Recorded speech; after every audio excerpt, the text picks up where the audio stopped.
লম্বা হিয়া বড় একটা লাইনে আমি দাঁড়িয়ে আছি। ভাবছেন কি জন্য? আসলে চাকরির ইন্টারভিউ দিতে আসছি। অনেকক্ষণ পর আমার সিরিয়াল আসলো। বিসমিল্লাহ বলে ভিতরে গেলাম। Hi sir. High madam. Hello. এখানে এসে বসো। স্যার প্রশ্ন করলো। কয়টা প্রেম করেছেন? স্যার বেশি না, মাত্র 12টা।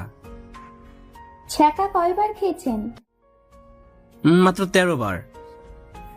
ডেটিং এ কয়জনের সাথে গেছেন? খুব বেশি না, 14 জন।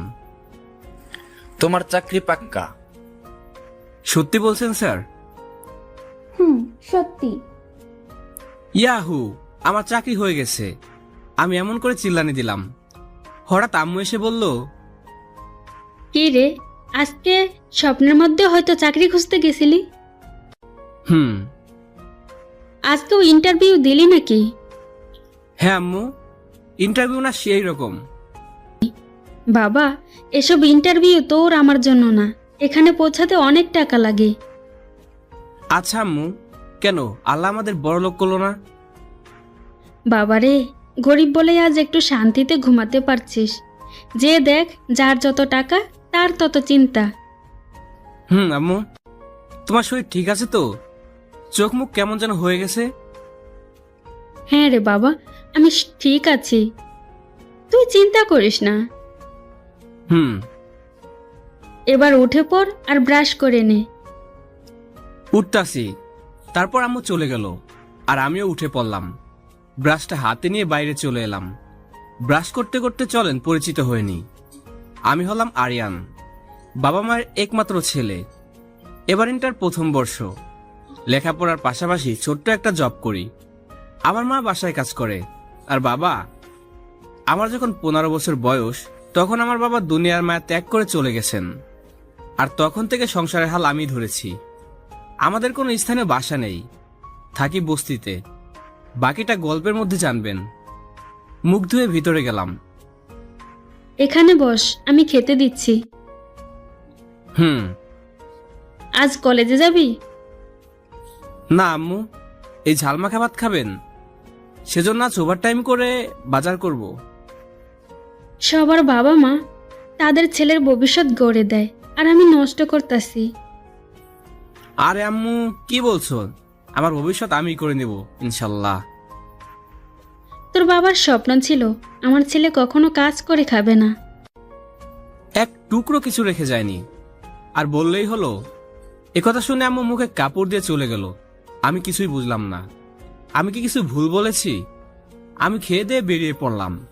ভাবছেন নিজের মায়ের কাছে কেন গেল না? আসলে গেলেও কোনো লাভ নাই। আমি এর আগে অনেকবারই মানে জানতে চেয়েছি, কিন্তু প্রতিবার ফেল হয়েছি, তাই চলে আসছি। রাস্তা দিয়ে হাঁটছি, হঠাৎ দেখলাম কয়েকজন লোক মিলে একজনকে আচ্ছা মতো মারতেছে। আমি কাছে গেলাম। এ কি, এরা তো রনি। রনি আমার খুব ভালো বন্ধু, কিন্তু ও পুলিশে চাকরি করে। আমি গিয়ে মারামারি করে রনিকে বাঁচালাম। ধন্যবাদ বন্ধু। তবে ওরা মারতে চায় কেন? আসলে ওদের দলের লিডার মানে সালমানকে আমি অ্যারেস্ট করেছি, সেজন্য ওরা আমায় মেরে ফেলতে চায়। ওহ, এজন্য পুলিশের চাকরি খুব খারাপ। চল থানায়, সেখানে বসে কথা হবে। আরে আমার কাজ আছে। আরে চল না বেটা। কিন্তু কোনো কিন্তু না, চল থানায় বসে গল্প করব, তারপর তোর বাসায় যাব। ওকে। আমি পড়লাম মহাচিন্তায়। রনি আমার বাসায় যাবে। ওরা পুলিশ মানুষ, ভিআইপি খাবার ছাড়া ওরা খায় না। আর আমার বাসাতে তো কোনো কিছুই নাই। কেমনে কি করি? এই যে মিস্টার, এত চিন্তা কিসের? কারো প্রেমে টেমে পড়লে নাকি? প্রেম? আবার আমার? কেন রে, তুই কি মানুষ না, নাকি তোর মন প্রাণ নেই? সব আছে, কিন্তু আজকের দিনে প্রেম করতে যেটা লাগে সেটা হলো টাকা। এই জিনিসটা আমার নাই। একদম ঠিক বলেছিস, টাকা ছাড়া আজকের দিন প্রেম নাই। তারপর রনির সাথে থানায় গেলাম। আচ্ছা দোস্ত, তুই আর্মিতে তো যেতে পারবি, তোর বডি স্বাস্থ্য ডপ একদম পারফেক্ট। ইচ্ছে তো আছে, কিন্তু অনেক টাকার দরকার হয় যে। আমি আছি কি করতে, তার জন্য আমি কিছু একটা করব। এরকম আরো কিছুক্ষণ আড্ডা দিলাম। তারপর আমার বাসার উদ্দেশ্যে রওনা হলাম। আমার বাসায় তো ঝালমাখা ভাত ছাড়া কিচ্ছু নেই। কিন্তু চিন্তায় পড়লাম। হঠাৎ রনি গাড়ি থামালো। কিরে কি হলো, থামলি কেন? তুই বস, আমি একটু আসি। তারপর রনি বাজারের ভিতর থেকে ব্যাগে করে কিছু একটা আনলো। কিরে এগুলা? তুই দেখে নে। হিয়া বড় মাছ, তরকারি। আরে তুই এসব কেন করলি? দেখ বন্ধু, শুধু ডাকার জন্য হয় না, মনের ব্যথা বোঝার জন্য হয়ে থাকে। আমরা গরিব হতে পারি, কিন্তু আমি তোকে সাহায্য করছি না, বরং উপহার দিচ্ছি। আমি নিতে চাইলাম না, কিন্তু রনি জোর করলো।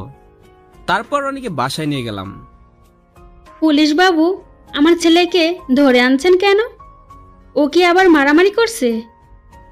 হ্যাঁ আন্টি, আর আমার প্রাণ বাঁচিয়েছে। মানে? আম্মু, ওর নাম রনি, আমার খুব ভালো বন্ধু। এসো বাবা, বসো।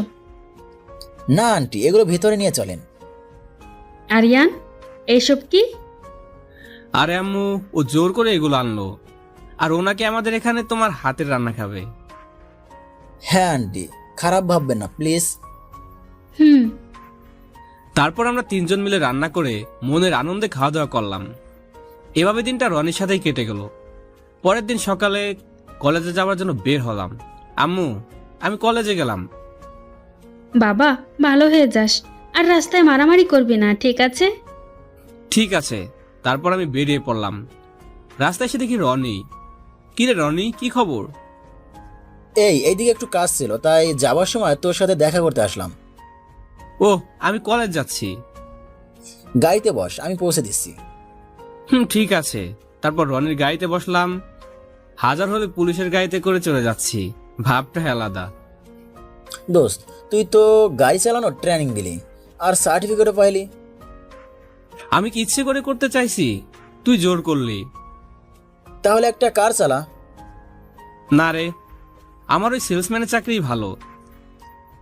এই তো কলেজে এসে পড়েছি। ওকে বন্ধু, বাই। বাই। তারপর হারামিগুলার কাছে গেলাম। হাই হারামি। হ্যালো হারামিটু। তারপর বল, তোদের কি অবস্থা? এই তো বন্ধু, চলছে। শুভ, সাগর, সবুজ, শিয়াব আসিস, কিন্তু শালা কুত্তা মুমিন কই? কই আর থাকবে, ওই তো ময়নার দিকে হা করে তাকিয়ে আছে। ওই শালা মুমিন, বল। ময়নাকে যখন ভালোই বাসে তখন যে বলছিস না কেন? দর করে। ওকে আমি বলতেছি। না দোষ, তুই বললে যদি তার উপর ক্রাশ খাই, তখন আমার কি হবে? আরে কিছু হবে না। এই যে ময়না মিস, আমায় বলছেন? এখানে ময়না পাখি বলে অন্য কেউ কি আছে? বলেন। এইদিকে আসেন। আসলাম, এবার বলেন। এই হারামিকে দেখছেন? ওর নাম মমিন। ও আপনার জন্য একদম ফিদা। জানি, কিন্তু যে বলতে এসে ভয়ে পালিয়ে যায় সে কতটুকু ভালোবাসে সেটা আমি জানি। আরে আরে, সে তোমায় হারানোর ভয় বলতে পারছে না। এতদিন জানতাম ভালোবাসার মানুষকে হারানোর ভয়ে আগে ভাগে প্রপোজ করে, আর আজ শুনলাম হারানোর ভয়ে প্রপোজ করে না। সবই কপাল। ধুর, ও তোমাকে প্রপোজ করার পর যদি তুমি ওকে না বলে চলে যাও, তাহলে আমার বন্ধুটা খুব কষ্ট পাবে। তাই প্রপোজ না করে দূর থেকে ভালোবাসার মানুষকে দেখছে আর শান্তি অনুভব করছে। ঠিক আছে, কিন্তু একজন ভীতুকে আমি কেন ভালোবাসবো? মমিন, তুই প্রমাণ করে দে যে তুই ভীতু না। বন্ধু, আমায় সাহায্য করছিস নাকি ফাঁসাচ্ছিস? আরে বেটা, ঝটপট প্রপোজ করে ফেল, নয়তো পাখি উড়া যাইব। বন্ধু, একটা ফু দে তো, আমার ভিতরে ভয় ঢুকছে, সরি সাহস ঢুকছে। ফুল তো নাই।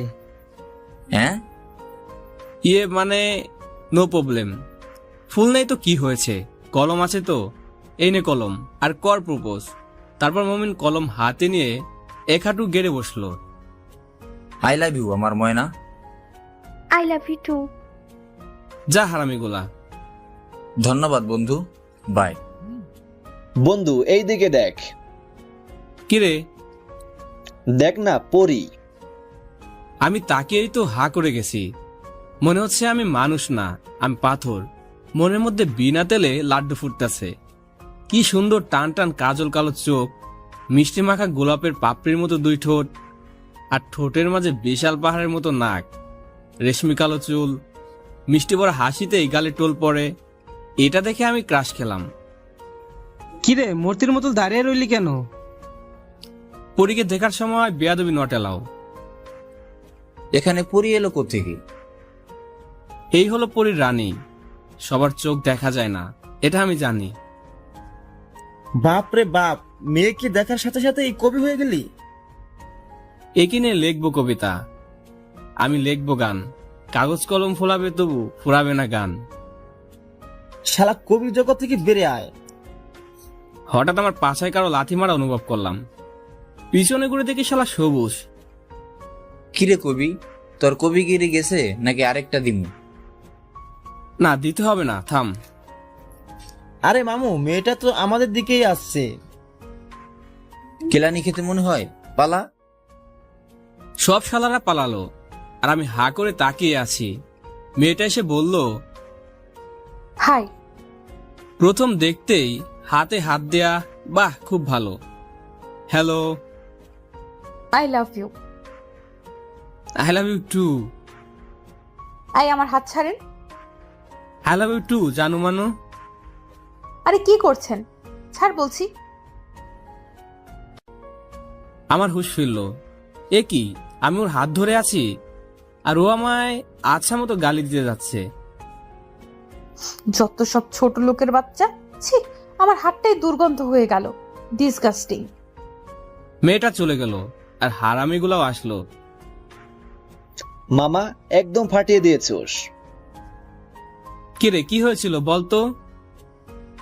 ওই মেয়েটা তোর কাছ দিয়ে যাচ্ছিল, হঠাৎ তুই ওর হাত জড়িয়ে I love you too too too বলতে লাগলি। ধুর, কেলেঙ্কারি হয়ে গেল। এবার কি করবি? এবার দেখ আমার কেরামতি। কি করবি? দেখতে থাক। ক্লাসের ঘন্টা বাজতেছে, চল ক্লাসে। তারপর ক্লাসে চলে গেলাম। কোন স্যারের ক্লাসে? রফিক স্যারের। বাপ রে বাপ, কাম সারছে। রফিক স্যারকে দেখে কলেজে সবাই ভয় করে। দোষ সাধু হয়ে যা। তারপর স্যার আসলো। স্যার আসা মাত্র ওই মেয়েটা দাঁড়িয়ে গেল যার হাত ধরে আমি টানছিলাম। বলো মিতু। তার মানে ওর নাম মিতু ডাইনি?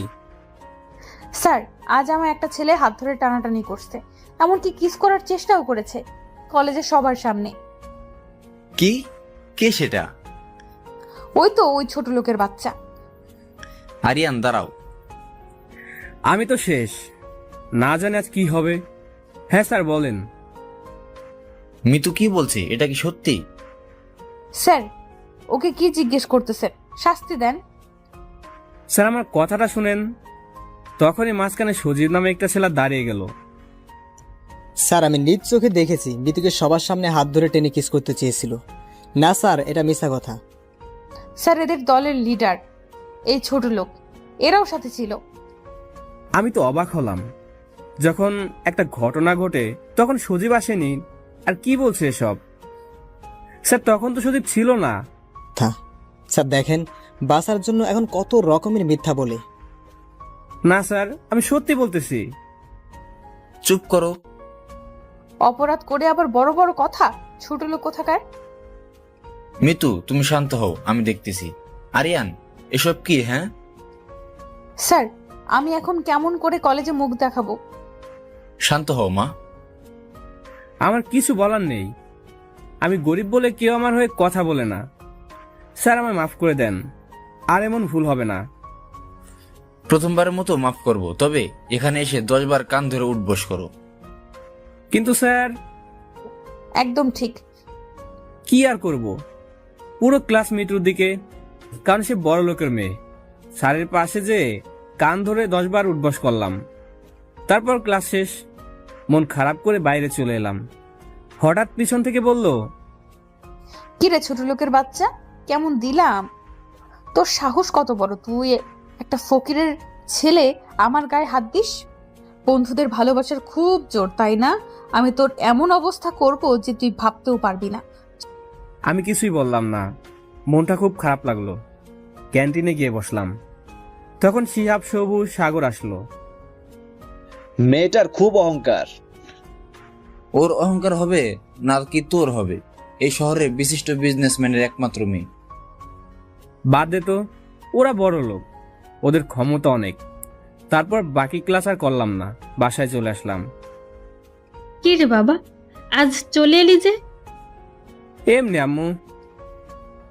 বল কি হয়েছে? আম্মু, আমরা গরিব বলে কি সব জায়গায় নির্যাতিত হব? হ্যাঁ বাবা, গরিব সবার দুশ্মন, কেউ দেখতে পারে না। কিন্তু কি হয়েছে বলবি তো? কলেজে একটা বড় লোকের মেয়ে আছে, খুব অহংকার। ও, এটা সবারই থাকে। তুই ওদিকে মন দিস না, যে তোর সব থেকে বড় শত্রু হবে, সময় ঠিক সেই তোর সব থেকে কাছের মানুষ হবে।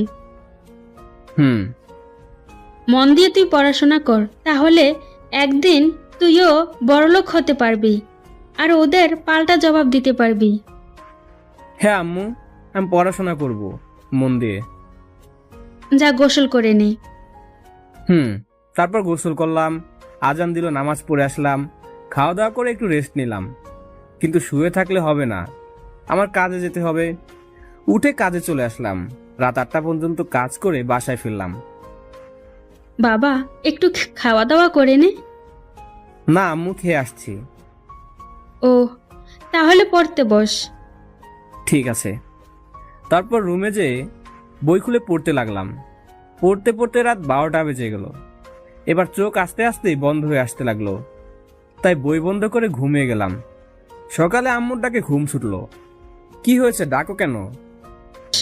কটা বাজে তোর খেয়াল আছে? কলেজে কখন যাবি? কেবল তো রাত হলো। রাত হলো না, দুপুর হলো। কি? কি? না জি, ঘড়ির দিকে একবার তাকিয়ে দেখ। আমি ঘড়ির দিকে তাকিয়ে তো অবাক। ক্লাস শুরু হতে আর মাত্র 5 মিনিট সময় আছে। তাড়াহুড়ো করে বিছানা থেকে উঠে মুখে ব্রাশ দিয়ে এপার এক ঠেলা আর ওপার এক ঠেলা, ব্যাস হয়ে গেল মুখ ধোয়া। ব্যাগটা নিয়ে দৌড় দিলাম। আরে, খেয়ে তো যা। না আম্মু, প্রথম ক্লাস খুব ইম্পর্টেন্ট, মিস করলে সর্বনাশ হবে। হুম, যা, ভালো হয়ে যাস কিন্তু। ওকে আম্মু। তারপর উড়াধুরা দৌড় দিলাম কলেজের মুখে। হঠাৎ করে কারোর সাথে ধাক্কা খেলাম। সে আমায় তুলেই ঠাস ঠাস করে দুগালে দুটো চর বসিয়ে দিল। তারপর বলল, ছোট লোকের বাচ্চা, তোর কত বড় সাহস! সরি মিতু, আমি ইচ্ছা করে করিনি। কি, তুই আমার নাম ধরার সাহস কই পেলি? ক্লাসমেটকে তো নাম ধরে ডাকতে হয়। তোর মতো ফকিন্নি আমার ক্লাসমেট? ছি ছি, দূরে সরে তারা, গা থেকে পচা গন্ধ বের হচ্ছে। ওয়াক! দেখুন মিস, আমরা গরিব বলে কি আমরা মানুষ না? কি, তুই আমার মুখে মুখে তর্ক করিস? হ্যাঁ করলাম, কি করবেন? দেখ কি করি। সজীব, আয় সজীব। হ্যাঁ মিতু, বলো। এই ছোট লোকের বাচ্চাকে আচ্ছা মতো ধুলাই করো তো। মিতু কথা বলার সাথে সাথে সজীব আমার নাক বরাবর ঘুষি মারলো। আমি ছিটকে একটু দূরে গিয়ে পড়লাম। বিনা অপরাধে কেউ আমায় মারলো, আমার খুব রাগ ওঠে। শুধু আমাকে না, যে কাউকে বিনা অপরাধে মারলে আমার মাথা গরম হয়ে যায়। এবার তাই হলো। হাত মুট বুঝে সজীবের গাল বরাবর আমিও ঘুষি দিলাম। সজীব ঝুলনা সামলাতে পেরে মৃত্যুর পায়ের কাছে গিয়ে পড়ল। এবার আমাদের মারামারি দেখে স্যার এসে গেল। স্যারকে আসা দেখেই মৃত্যু শুরু করলো তার অভিনয়। স্যার, স্যার আমায় বাঁচান, ওই গুন্ডাটা আমার ইজ্জত নষ্ট করতে চায়। কি বলছো? হ্যাঁ স্যার, আমি কলেজে আসছিলাম, হঠাৎ গেট দিয়ে এসে আমায় ধরে আমার জামা কাপড় খুলতে চেয়েছিল। এটা দেখে সজীব আমাকে বাঁচাতে আসে, আর এখন ওই গুন্ডাটা তাকেও মারছে। আমি তো একদম ফুল আবুল হয়ে গেছি। মেয়েরা এত অভিনয় কেমনে করে? আরিয়ান, জি স্যার, এসব মিথ্যা কথা। আর কত মিথ্যা বলবে তুমি? স্যার আমায় বিশ্বাস করুন, আমার কোনো দোষ নেই। স্যার, ওই ছোট লোকের কথা শুনবেন না। স্যার, এরা আমায় ফাঁসাচ্ছে। হ্যাঁ ভাই, স্যার আমায় থাপ্পড় মারলো, আমি গালে হাত দিলাম। স্যার বিশ্বাস করেন, নয়তো এই আশেপাশে অনেক ছাত্রছাত্রী ছিল, তাদের জিজ্ঞাসা করেন। এই, তোমরা কি আরিয়ানকে মৃত্যুর কাপড় খোলার চেষ্টা করতে দেখেছো? আমি ভাবলাম হয়তো এদেরও ছিল আমি বাঁচবো এই মিথ্যা অপবাদ থেকে, কিন্তু ঘটনা উল্টা ঘটলো। হ্যাঁ স্যার দেখেছি। আমি তো শেষ। আল্লাহ, এরা কয় কি? এত বড় সত্যিকে এত বড় মিথ্যা বানিয়ে দিল। কি আরিয়ান, জি স্যার। কি বললো সবাই? স্যার আর হবে না। সবার কাছে হাত জোর করে মাফ চাও। আমি হাত জোর করে বললাম, সরি বন্ধুরা, আমায় মাফ করবেন। চোখের পানি মুছে ওখান থেকে চলে আসলাম। সব দুঃখের সুখ পাওয়ার জন্য জায়গা নাকি বন্ধুর কাছে। সেজন্য আমার দুঃখ নিবারণ করার জন্য বন্ধুদের কাছে গেলাম। আমি ওদের পাশে বসতে যাব তখনই, চল সবুজ। চল। এই তোরা কই যাস? শোন। কারো কোনো পাত্তা নেই। সবুজ শোন না। সরি ভাই, আমরা খারাপ তো খারাপই থাকি, আর আপনার মতো এত ভালো ছেলের দরকার নেই। আরে কি হয়েছে তোদের? শোন। পায়ে ধরি প্লিজ, আমাদের ডিস্টার্ব করবেন না। আমি বুঝলাম না এদের আবার কি হলো। শালা বন্ধুরাও বিপদে পাশে থাকে না। আমি মন খারাপ করে বটের গাছের গোড়ায় বসলাম। তখন কিরে, কেমন লাগছে? তুই হ্যাঁ, তোর সব থেকে বড় শত্রু। এখানে কি চাস? কিচ্ছু না, কিন্তু কিছু শোনাতে আসছি। আমার মুড ভালো নেই। তোর দুঃখের সময় তোর বন্ধুরাও তোর পাশে নেই। আহা। আমার বন্ধুরা সবসময় আমার পাশে থাকবে। না, আর কখনো থাকবে না। তুই কেমনে বলতে পারছিস?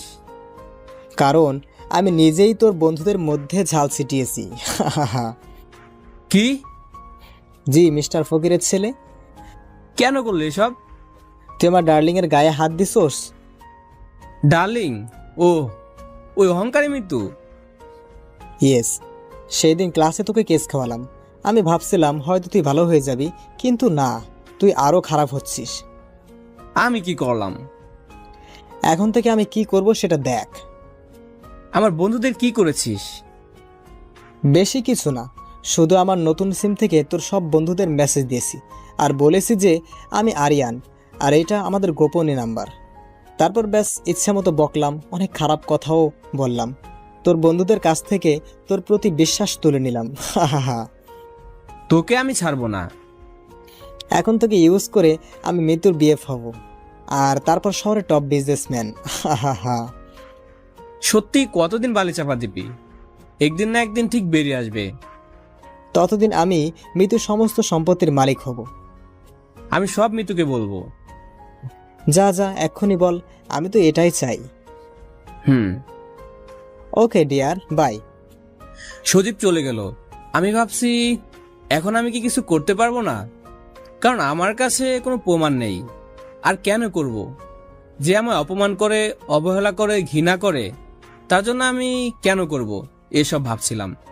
কলেজে সবাই আড্ডা দিতে ব্যস্ত, কেউ প্রেম করে, কেউ আবার মেয়ে পটায়, কিন্তু আমি একা। পুরো কলেজ আমার বিপক্ষে। আমি কি অপরাধ করেছি যে সবাই আমার সাথে এমন করে? গরিব হওয়া কি এতই অপরাধ? কষ্টে বুকটা ফেটে যাচ্ছে। তখনই পাশ থেকে, হাই, হ্যালো। আমি হলাম রিয়া। ও, আমি আরিয়ান। কলেজে সবাই আমার বিরুদ্ধে। জানি। আর আপনি কেন এখানে এলেন? ধরে নিতে পারো আমি তোমার পক্ষে। হাহা, হাসালেন। গরিবের পক্ষে কেউ থাকে না। যান, চলে যান। শুনো, কলেজের সবাই তোমার বিপক্ষে কেন বললো জানো?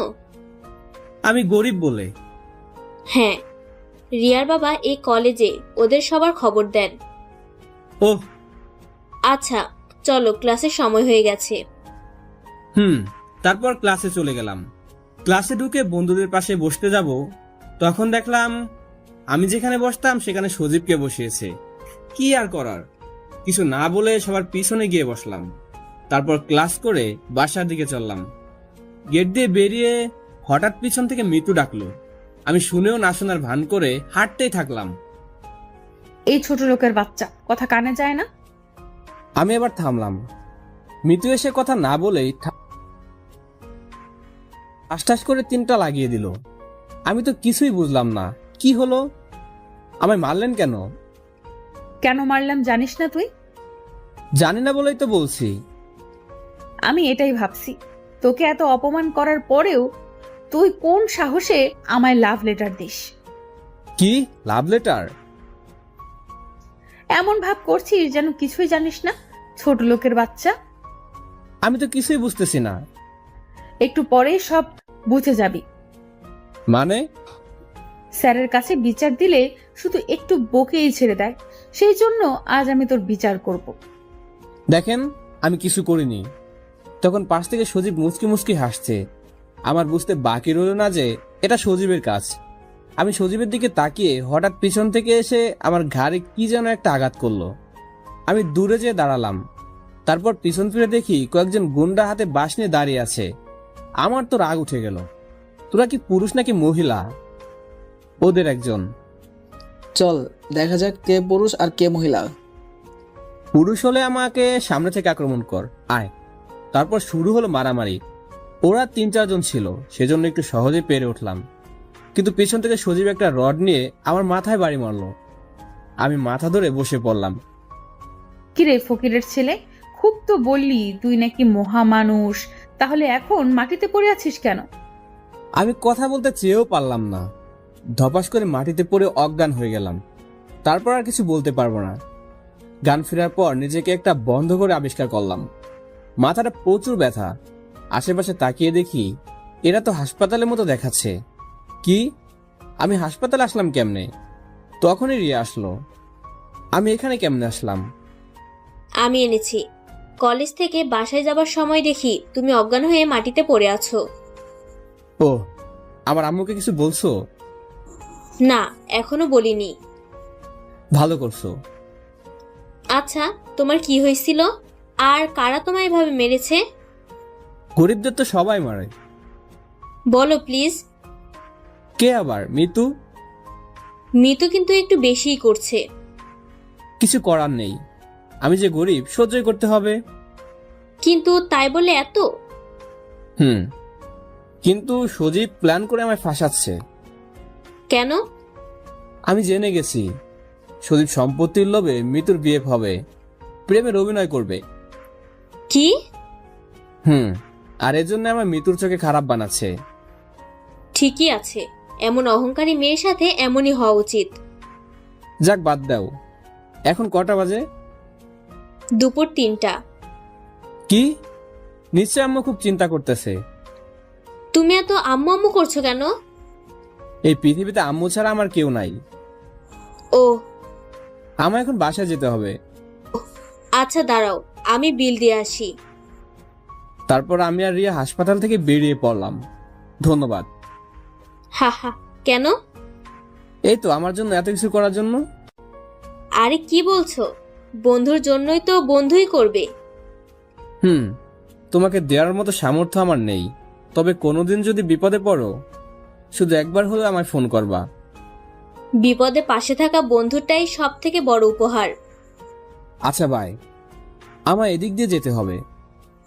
বাই, কাল কলেজে দেখা হচ্ছে। তারপর বাসায় চলে আসলাম। দরজা খুলে ভিতরে গেলাম, যে দেখি আম্মু বসে আছে। আম্মু, কি করছো? কই ছিলি এতক্ষণ? হ্যাঁ, না, বন্ধুদের বাসায়। আম্মুকে বলা যাবে না, নয়তো আম্মু আরো ভেঙে পড়বে। এ কি, তোর মাথায় ব্যান্ডেজ কেন? আরে আম্মু, ওটা তেমন কিছু না। বল। বন্ধুদের সাথে ফুটবল খেলছিলাম, হঠাৎ পড়ে যেয়ে একটু কেটে যায়। একটু কাটলে কি কেউ ব্যান্ডেজ লাগায়? আরে আম্মু, বন্ধুদের মন তো বুঝো। আমি বললাম একটুকু কাটাতে কিছু হবে না, তারা শুনলই না, জোর করে ব্যান্ডেজ লাগালো। সত্যি তো? আরে আম্মু, কেন তোমার মিথ্যা বলতে যাব? কিন্তু আমার কেন মন জানি মনে হচ্ছে তুই মিথ্যা বলছিস। না আম্মু, আমি সত্যি বললাম। খাইছিস? না। কি, বন্ধুদের বাসায় গেছিস অথচ খেতে দেয়নি? মানে হ্যাঁ, দিয়েছে, কিন্তু তোমার হাতে না খেলে আমার পেট ভরে? বলো। আচ্ছা চল। তারপর আম্মুর সাথে খেয়ে নিলাম। খাওয়া দাওয়া করে কাজে চলে গেলাম। কাজে যেতে আজ একটু দেরি হয়ে গেছে। কিরে আরিয়ান, আজ দেরি হলো কেন? সরি বস, আসলে একটা অ্যাক্সিডেন্ট হয়েছিল, সেজন্য। ওহ যা, কাজে মন দে। আমি কাজে লেগে গেলাম, মন দিয়ে কাজ করে যাচ্ছি। হঠাৎ কিরে ছোট লোকের বাচ্চা, এখানে কি করছিস? হো, সেলসম্যান, একটা দোকানের সেলসম্যান। দেখেন, এটা কলেজ না, এটা বাজার। বাজার বলে কি তুই বড়লোক হয়ে গেছিস? ফকির কোথাকার। তোদের মতো ছোট লোকের বাচ্চাদের এটাই ঠিক চাকরি। আমি কথা না বলে চলে যেতে লাগলাম। এই ছোট লোকের বাচ্চা, তোর সাহস কি করে হয়? আমি এখানে কথা বলছি আর তুই চলে যাস? দেখেন, এখানে আপনার কথা শুনতে আসিনি, এখানে আমি কাজ করতে আসছি।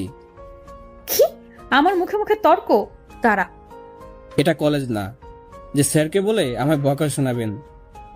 দেখবি আমি কি করতে পারি, তোকে চাকরি থেকে এক্ষুনি তাড়াতে পারি।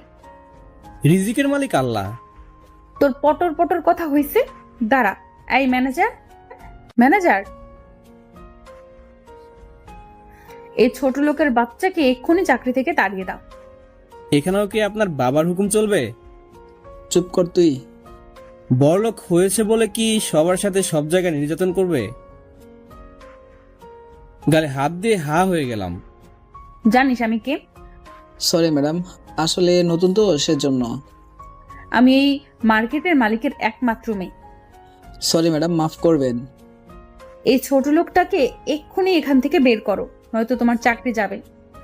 Okay madam. এই আরিয়ান, তুমি যাও, আর তোমার কত বেতন হবে সেটা নিয়ে নিও, আর কোনোদিন কাজে আসবে না। আমি আর কিছু বললাম না, বেতনটা নিয়ে চলে আসলাম। আমার চাকরি গেছে, এটা আম্মুকে বলা যাবে না, আর তাই এই মুহূর্তে বাসায় যাওয়া যাবে না। কিন্তু কোথায় যাব? হ্যাঁ, রনির কাছে যাব। যেই ভাবা সেই কাজ। টং টং হাঁটতে হাঁটতে পুলিশ স্টেশনে চলে গেলাম। কি রে, হঠাৎ এই সময় মন খারাপ করে? আমি যে রনির সামনের চেয়ারটায় বসলাম। কি রে, কথা বলিস না কেন? ভাইরে, আমি শেষ। কেন, কি হয়েছে বলবি তো? আমার জীবনে একটা শাকচুন্নি এসে সব শেষ করে দিচ্ছে। লাভ কেস নাকি রে? লাভ মারাচ্ছে। ও তো আমায় দেখতেই পারে না। আচ্ছা, আমায় পুরনো ঘটনা খুলে বলতো। তাহলে শোন, আমি রনিকে সব বললাম। হ্যাঁ? তুই হাসছিস? হাসিও পাচ্ছে, আবার কষ্টও হচ্ছে। হুম তাহলে হাত ধরা থেকে এইসব শুরু? হুম মেয়েটা খুব অহংকারী, তবে তবে কি? এই মেয়েটাই তোর বউ হবে। কি বলছিস? পাগল হলি নাকি? আমি ঠিকই বলছি। যে মেয়েটা আমায় দু চোখে দেখতে পায় না, সবসময় দেখে ঘৃণা করে, সে আমার বউ, কোন দুঃখে হবে? হবে হবে, এরকম কাহিনী আমি অনেক শুনেছি। প্রথমে ঘৃণা, তারপর ভালো লাগা, আর তারপর আসল কেস। মজা করা বাদ দে। তখনই বাইরে থেকে একটা বৃদ্ধ লোক বলল, আসতে পারি সাহেব? হ্যাঁ, আসেন। সাহেব, আমার নাম রহিম মিয়া। হ্যাঁ বলেন, কি সাহায্য করতে পারি? আমার একটা মেয়ে আছে, তার নাম নীলা। আজ কলেজে যাওয়ার সময় কারা যেন ওকে কিডন্যাপ করে, আর এখন আমায় ফোন করে অনেক টাকা চায়। আমি গরিব মানুষ বাবা, এত টাকা কই পাবো? আচ্ছা ঠিক আছে। তখনই রনির ফোন বাজতে লাগলো। হ্যালো। ওপাশ থেকে ইয়েস স্যার। ওপাশ থেকে কি বলছে বোঝা যায় না। Okay sir. কি রে, কার ফোন? হাইকমান্ড এখানে আসছে, আর তাকে নিতে আমায় যেতে হবে। কিন্তু এ আঙ্কেলের কেন? সেটাই তো ভাবছি। হ্যাঁ, পাইছি। কি? তুই যা আঙ্কেলের সাথে। আমি? হ্যাঁ, তুই আমার চেয়েও মারামারি বেশি পারিস। কিন্তু প্লিজ না করিস না। ওকে। এক কাজ কর, আমি একটা এখানকার অফিসারের কার্ড তোকে দিচ্ছি, তোর যেটাই সাহায্য লাগবে নিতে পারিস, আর আমার বাইকটাও নিয়ে যা। ওকে। তারপর রনি একজন অফিসারের কার্ড আমায় দিয়ে দিল। আমি আঙ্কেলকে নিয়ে বেরিয়ে পড়লাম। আঙ্কেল যে নম্বরে কল দিছিল সেটা কে আছে? হ্যাঁ আছে বাবা। এখনই ওই নম্বর বের করেন। এই তো বাবা। আমি কন্ট্রোল রুমে ফোন দিলাম। হ্যালো, কন্ট্রোল রুম বলছি। আমরা কিভাবে সাহায্য করতে পারি? ম্যাডাম, আমি থানা থেকে অফিসার শফিক বলছি। হ্যাঁ বলুন স্যার। আমি একটা নম্বর বলছি, এই মুহূর্তে কোথায় আছে বলতে পারবেন? হ্যাঁ অবশ্যই। 0131604235। জি স্যার, এই মুহূর্তে সাভারে গণবিশ্ববিদ্যালয়ে অবস্থান করছে। ধন্যবাদ। ওয়েলকাম। তারপর আমি আঙ্কেলকে নিয়ে সেখানে পৌঁছে গেলাম, কিন্তু সেখানে একটা পিঁপড়াও নেই। তবে কি ভুল জায়গা বললো? কিন্তু এটা কি করে হতে পারে? কন্ট্রোল রুম কখনো মিথ্যা বলে না। তারপর এটা নয় তো যে এখানে ছিল কিন্তু এখন নেই। আঙ্কেল, এই জায়গা ভালো করে খুঁজেন, কিছু না কিছু তো অবশ্যই পাবো। তারপর আমি আঙ্কেল জায়গাটা ভালো করে খুঁজতে লাগলাম। খুঁজতে খুঁজতে একটা জিনিস পেলাম, সেটা হলো ক্রেডিট কার্ড, কিন্তু এটা বাংলাদেশি বলে মনে হচ্ছে না। বাবা, এই তো, এটা কি? আরে এটা তো সিম কার্ড। বাবা, আমার মেয়েকে বাঁচাও। ইনশাল্লাহ, তারপর আপনার মেয়ের কিচ্ছু হবে না, চলেন। তারপর আঙ্কেলকে নিয়ে চলে গেলাম সিমের অফিসে। Hello sir. হাই। আচ্ছা, আমার কাছে একটা সিম আছে, আপনার কি বলতে পারেন এটা কার নামে রেজিস্ট্রেশন করা আছে? ইয়েস, তবে ওর নাম্বার লাগবে। ওকে, এই সিম আমি আমার মোবাইলে তুললাম। এই নেন নম্বর 01222222। হ্যাঁ স্যার, একটা বৃদ্ধ লোকের নামে রেজিস্ট্রি করা আছে, তার নাম হলো রফিকুল ইসলাম। না না, একজন বৃদ্ধা বয়স্ক ব্যক্তি কখনো কিডন্যাপ করতে পারে না, এটার সাথে কোনো একটা ঝামেলা আছে। কি করব বুঝতে পারছি না। আচ্ছা, শফিকুল ইসলামের ফটো দেখান তো। ইয়েস। এ কি, এ তো একদম বয়স্ক, প্রায় 70 থেকে 80 বছর বয়স হবে। একজন 80 বছরের বৃদ্ধ লোক কি করে কিডন্যাপ করতে পারে? স্যার, এটাও তো হতে পারে, ওটা অন্য কারো মোবাইল। হ্যাঁ ঠিক, পুলিশকে বোকা বানানোর জন্য একজন বৃদ্ধ লোকের মোবাইল ইউজ করে, আর এটা দিয়ে সবার। কি হলো স্যার? যদি এটা দিয়ে আপনাকে ফোন করে তাহলে নিশ্চয়ই তার সঙ্গীকেও ফোন করেছে। 1 মিনিট। আরে বাহ, কি হলো? এ তো জল না চেতে পানি। মানে হলো এই ফোন যার কাছে ছিল সে অনেক কয়টা নম্বর সেভ করছে, আর সবগুলো নাম দিয়ে। তার মানে এরা অনেক কয়েকজন লোক মিলেই কাজটা করছে। হ্যাঁ, হতে পারে, এটা তো ছেলে মেয়ে উভয় হতে পারে। তার মধ্যে নাম আছে দুলাল, কাঞ্চন। কাঞ্চন কি ছেলে নাকি মেয়ে? একটা হিন্দি ফিল্মে নাম শুনেছি, সেখানে ছেলে ছিল, তার মানে এটাও ছেলে। তবে কাঞ্চন নামটা যেন কোথাও দেখছি। কোথায় কোথায়? মাথায় চুলকাতে চুলকাতে পায়চারি করতে লাগলাম। হ্যাঁ, ক্রেডিট কার্ড। আমি ক্রেডিট কার্ড বের করে দেখি, হ্যাঁ এখানেও কাঞ্চনের নাম। আচ্ছা ম্যাডাম, এই কাঞ্চনের নম্বরটা একবার চেক করবেন তো। ইয়েস। আঙ্কেল চিন্তা করবেন না, সব ঠিক হয়ে যাবে। স্যার, এই নাম্বার এখনো চালু আছে, আর ওরা একটা বাগানের মধ্যে আছে। সেই জায়গার নাম কি? কোলাকাটা বাগান, সবাই সেটাকে কাটাবাড়ি বলে। সেটা আবার কোথায়? এখান থেকে বেশি দূর না। কাটাবাড়ি, কাটাবাড়ি। স্যার, এই ক্রেডিট কার্ড আপনি কোথায় পেলেন? এটাই কাঞ্চনের, মানে আসামির? এই কার্ড তো ইন্ডিয়ান। মানে? হ্যাঁ, এটা শুধু ইন্ডিয়াতে ব্যবহার হয়। আপনি কি ঠিক বলছেন? হ্যাঁ, একদম। এই দেখেন সব ডিটেলস। তারপর সে আমার সব ডিটেলস দেখালো। ইন্ডিয়ান কার্ড এখানে কেন? যেটা শুধু ইন্ডিয়াতেই ব্যবহার হয় সেটা বাংলাদেশে কেন আনবে? আবার ইন্ডিয়ান নামের সাথে মিল কিছু একটা তো অবশ্যই আছে। স্যার, প্লিজ আমার মেয়েকে বাঁচান। চলেন। স্যার, একা যাবেন না, জায়গাটা খুব মারাত্মক। মরলে দেশের জন্যই মরবো। তারপর বেরিয়ে পড়লাম। কিছুক্ষণের মধ্যেই পৌঁছে গেলাম। আঙ্কেল, এই নেন আমার ফোন, আর এই নেন মাইক্রোফোন, এটা কানে দেন। মাইক্রোফোন মানে কানে যেগুলো দেয় সেগুলো রনির বাইকে ছিল। আমার ফোনে কেউ কল দিলে আমার এটা দিয়ে বলবেন, আপনি এটা নিয়ে কথা বললে আমি শুনতে পারবো। ওকে। কেউ এদিকে আসতে লাগলে আপনি লুকিয়ে যাবেন। ঠিক আছে বাবা, সাবধানে যেও বাবা। আমার কিছু হবে না আঙ্কেল, চিন্তা করবেন না, আসি। তারপর আমি আস্তে আস্তে ভিতরে যেতে লাগলাম। আড়ালে লুকিয়ে দেখি এখানে অনেক লোক, আর মাঝখানে একটা বিশাল ট্রাক আছে। আমি ধীরে ধীরে সামনে এগোতে লাগলাম। আড়ালে লুকালাম, দেখি একজন এদিকে আসছে।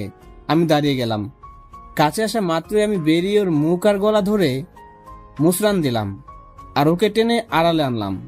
কারণ এতগুলোর সাথে লড়তে হলে আমার অস্ত্রের প্রয়োজন হবে, আর এদের কাছে অনেক অস্ত্র। ওর কাছ থেকে সব অস্ত্র নিলাম। একটা চাকু নিলাম, একটা বুলেট প্রুফ জ্যাকেট, আর কিছু না। চাকুটা খুব ধারালো, এটা দিয়ে আমার কাজ চলবে। তারপর একটু সামনে গেলাম। আর একটা শিকার, তার কাছে বন্দুক আছে, তাই একটু সাবধানে। যে পায়চারি করছে সামনে আবার পিছনে। যখন সে সামনে যেতে লাগলো তখনই আর একটু সামনে গেলাম। আর তারপর যখন সে পিছনে ঘুরে আমার কাছে আসলো, আমি ঝোপের ভিতরে লুকে আছি। পিছনে এসে আবার যখন সামনে ঘুরলো তখন আমি লাফ মেরে উঠে ওর গলায় চাকু বসালাম।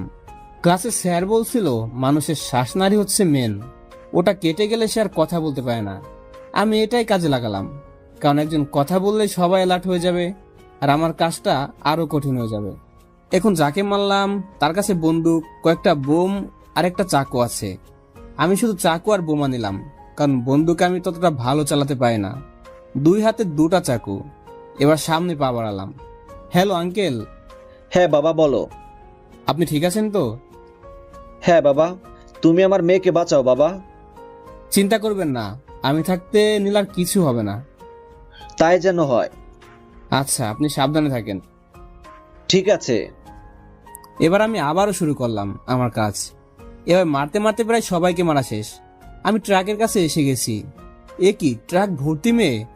মানে এরা টাকার জন্য কিডন্যাপ করেনি, পাচার করার জন্য কিডন্যাপ করছে। হ্যালো আঙ্কেল, বলো বাবা। আপনার মেয়ে কি ড্রেস পরেছিল? ব্লু কালারের জামা। কিন্তু এখানে তো কেউ ব্লু কালারের ড্রেস পরা নাই। কি, তার মানে আমার মেয়েকে ওরা মেরে ফেলেছে? দেখেন, এখন ভেঙে পড়ার সময় না, বিশ্বাস হারাবেন না। যদি এরা পাচারের জন্য কিডন্যাপ করে থাকে তাহলে কাউকে এরা মারবে না, আপনার মেয়েকেও না। তাহলে আমার মেয়ে কোথায়? কোথাও না কোথাও তো আছেই। আমার মেয়ে।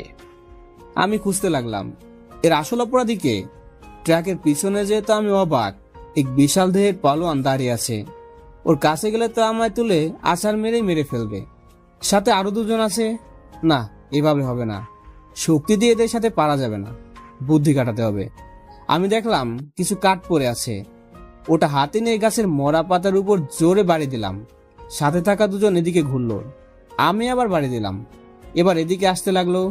আমি সেখানে 2-3টা বোমা পাতা দিয়ে ঢেকে রেখে সরে চলে আসলাম। ওরা ওখানে আসা মাত্রই ফটাস করে বোমা ফেটে গেল। এখন শুধু শালা হাতি বাকি আছে, কিন্তু এর সাথে তো পেরে ওঠা খুব কঠিন। তবুও সামনে গেলাম। লোকটা বলল,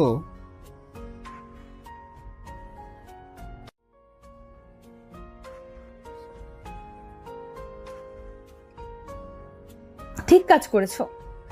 তুমিও কি আমায় ভালোবাসো? বিশ্বাস করো, তোমায় আমি রানী করে রাখবো, টাকার উপরে শোয়ায় রাখবো। বাসি না, তবে বাসবো। চলো। তারপর সজীব মিতু চলে গেল, আর আমি মাথা নিচু করে মাটিতে বসে আছি। হঠাৎ পিছন থেকে কে যেন আমার হাত ধরে দাঁড় করালো। উঠো। নিশ্চুপ। চলো ওখানে যে বসি। হুম। আচ্ছা, তুমি মাটিতে বসে কি করছিলে? অনেক অপমানিত হয়েছি, প্লিজ আর করো না। কে অপমান করলো? আর কি হয়েছে বলো তো? কেন, তুমি ছিলে না? না, আমি তো হেড স্যারের রুমে ছিলাম। সজীব প্ল্যান করে আমায় ফাঁসিয়েছে। বড়লোক বলে ওর এত অহংকার। যার টাকা আছে তার কাছে পুরো দুনিয়াটাই আছে। আমার বিশ্বাস মিতু একদিন ঠিক তার ভুলটা বুঝতে পারবে। তুমি এত অত্যাচার সহ্য করে কেন এই কলেজে পড়ে আছো? অনেক কষ্টে টাকা রোজগার করে এখানে অ্যাডমিশন পাইছি। অন্য কলেজে অ্যাডমিশন নেওয়ার মতো আর কিছু নেই, তাই। আমার সাথে চলো। তুমি আবার কোথায় যাবে? ও, তোমায় তো বলা হয়নি। আমার আব্বু এই শহরের নামকরা কলেজে অ্যাডমিশন নিয়েছে, আর ওখানেই যাচ্ছি। ও, কিন্তু যেতে মন চাচ্ছে না। কেন? তোমার জন্য। আমার জন্য কেন? ওটা তুমি বুঝবে না। ও, আরিয়ান, তোমায় একটা কথা বলার ছিল। হ্যাঁ বলো। কেমনে যে বলি, না থাক, পরে বলবো। আচ্ছা, এখন আমায় বাসায় যেতে হবে। আচ্ছা, ভালো থেকো আর নিজের খেয়াল রেখো। তুমিও। তারপর ক্লাস শেষ করে বাসায় চলে আসলাম। দুপুরে গোসল করে খাওয়া দাওয়া শেষ করে কাজের নাম করে বের হলাম। কিছু একটা কাজ তো করতেই হবে, যে করেই হোক। অনেক খোঁজার পর একটা ছোটখাটো কাজ পেলাম। এভাবেই দিন কাটতে লাগলো। পরীক্ষার সময় হয়ে আসলো। পরীক্ষার ফি লাগবে 2000 টাকা, কিন্তু এত টাকা আমি কোথায় পাবো? আম্মুকে এসে বললাম। এত টাকা কই পাবি? সেটাই তো ভাবছি, কোথা থেকে আনবো এত টাকা। একটু বস, আমি আসছি। যে করে হোক টাকা আমার জোগাড় করতেই হবে, কিন্তু কি করে? এই নে বাবা। কি আম্মু এগুলো? এতে আমার কিছু গহনা আছে, এটা বাজারে বিক্রি করলে তোর পরীক্ষার ফি বেরিয়ে আসবে। কি বলছো আম্মু? এটা আমি করতে পারবো না। কেন পারবি না? এটাকে আমি কিছুতে বিক্রি করতে পারবো না। আরে পাগল, তোর আব্বু তো এখন নেই। আর তাছাড়া তুই যখন আর্মি হবি, অনেক টাকা জমাবি, তখন আবার আমায় কিনে দিস। কিন্তু আম্মু, আর কোনো কিন্তু না। আর তখন যদি আমি না থাকি, তাহলে তোর বউকে দিবি। তোর বউয়ের জন্যই এটা রাখা। আমার লক্ষ্মী আম্মু। এবার এটা বাজারে বিক্রি করে টাকা নিয়ে কলেজে যা। আচ্ছা আম্মু, আসি। তারপর আম্মুর গহনা নিয়ে বাজারে চলে আসলাম, কিন্তু আমার মন কিছুতেই মানে না। যখনই আব্বুর কথা মনে হতো তখন এটা দেখতো, আর আমি সেটাকে বিক্রি করছি। ছি, এ আমি কি করছি? কিন্তু আম্মুর স্বপ্নকে পূরণ করতে হবে, আবার এদিকে গহনা। কি করে? তখন মাথায় একটা বুদ্ধি আসলো। দোকানদার আঙ্কেল, হ্যাঁ, কি চাই? এই গহনাটা আমি বন্ধক রাখতে চাই। দেখি। আমি দোকানদারের হাতে দিলাম। হ্যাঁ, কত টাকা নিতে চাও? মাত্র 2000 টাকা। আর এটা আপনার কাছে আমানত রাখলাম, আমি টাকা শোধ করে নিয়ে যাব। আচ্ছা, ঠিক আছে। তারপর টাকা নিয়ে সেখান থেকে কলেজে চলে আসলাম। কলেজে এসে দেখি সবাই এক জায়গায় বসে আছে। আমি সেদিকে চোখ না দিয়ে সামনে হাঁটতে লাগলাম।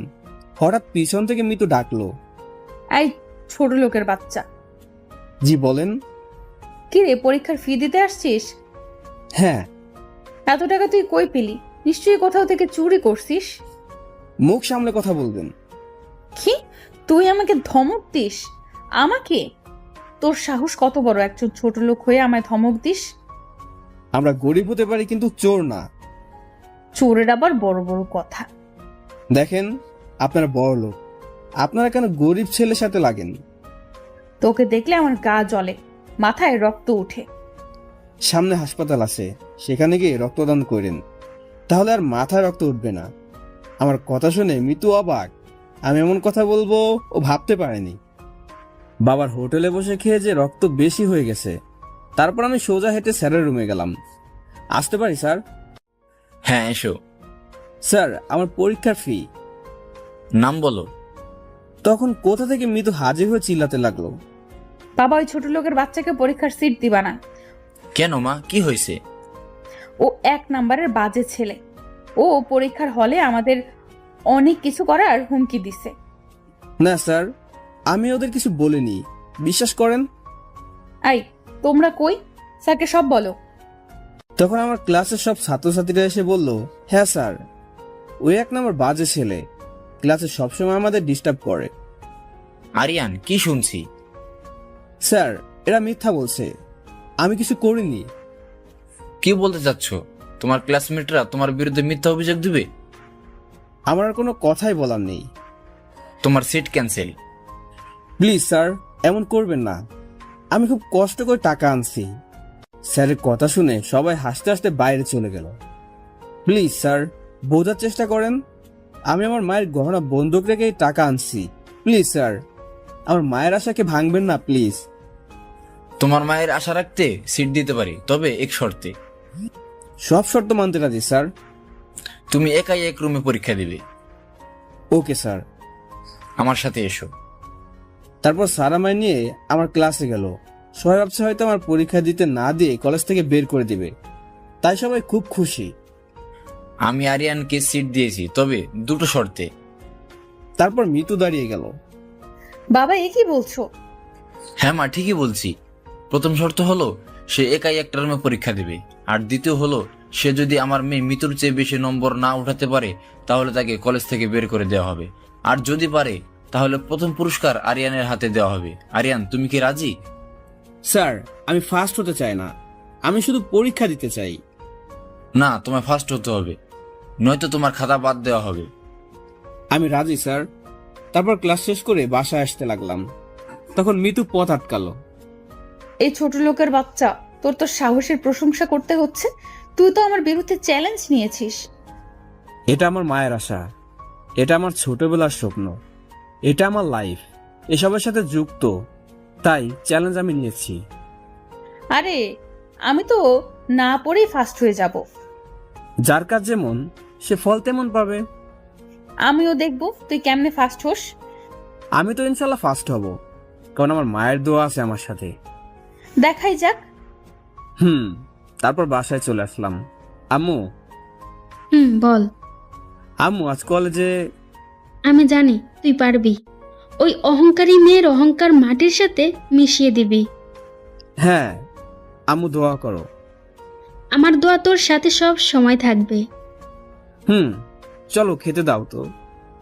যা হাত মুখ ধুয়ে গোসল করে আয়। ওকে। তারপর গোসল করে খেতে বসলাম। খাওয়া দাওয়া করে কাজে চলে গেলাম। কাজ শেষে সোজা বাসায় এলাম, কারণ সামনে পরীক্ষা, মন দিয়ে পড়তে হবে। বাসায় এসে হাত মুখ ধুয়ে পড়তে বসলাম। এভাবে দেখতে দেখতে বেশ কয়েকদিন কেটে গেল। পরীক্ষার সময়ও কাছে আসলো। কাল থেকে পরীক্ষা, আর আজ আমি পড়তেছি। বাবা আরিয়ান, বলো আম্মু। একটু খেয়ে যা।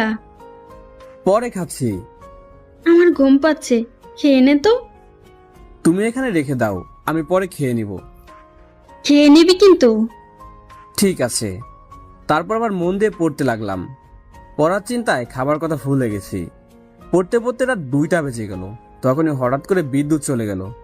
মোবাইলেও বেশি চার্জ নাই, সেজন্য মোমবাতি খুঁজতে লাগলাম, কিন্তু একটাও পেলাম না। কালকে আমার পরীক্ষা, এখনো অনেক কিছু পড়তে বাকি আছে। এ সময় বাইরে গেলে হয়তো দোকান খোলা থাকবে। হ্যাঁ, রহিম চাচার দোকান সারা রাত খোলা থাকে। মোবাইলের আলো জ্বালিয়ে বেরিয়ে পড়লাম। রাস্তায় হাঁটতেছি আর মনে মনে পড়াগুলো রিভাইজ করতেছি। এমন সময় পিছন থেকে আমার মাথায় সজোরে কে যেন আঘাত করলো। আঘাতটা বেশ জোরে ছিল, সেজন্য আমার মাথাটা চক্কর দিয়ে উঠলো। আমি মাথা ধরে বসে পড়লাম, আর চোখটাও কেমন যেন ঘোলা ঘোলা দেখাচ্ছে। আবার পেছন থেকে বাড়ি মারলো। এবার আমি মাটিতে পড়ে গেলাম। আমি আবার কষ্ট করে দাঁড়ালাম আর বললাম, কে আপনারা, আর এইভাবে আমায় মারছেন কেন? কেউ কোনো কথা বললো না। আবার মাথায় বাড়ি। তারপর আচ্ছা মতো ওরা আমায় কেলিয়ে চলে গেল। আমি অজ্ঞান হয়ে পড়ে রইলাম। গান ফেরার পর দেখি আমি হাসপাতালে। কি, আমার এখন অনেকগুলো পড়তে বাকি আছে, পড়তে হবে। আমি উঠতে চাইলাম, কিন্তু মাথাটা ঝিমঝিম করছে। আরে কি করছিস? দোস্ত তুই এখানে, আর আমার এখানে কে আনলো? আমি অফিস থেকে বাসায় যাচ্ছিলাম, তখন দেখি রাস্তার পাশে কে যেন পড়ে আছে। আমি ভালো করে দেখলাম তো দেখলাম তুই। ও, তার মানে তুই আনছিস? কিন্তু তোকে মারলোটা কে? জানি না, তবে আমি যখন প্রায় অজ্ঞান হওয়া অবস্থা, তখন তারা ফোনে ম্যাডামের সাথে কথা বলছিল।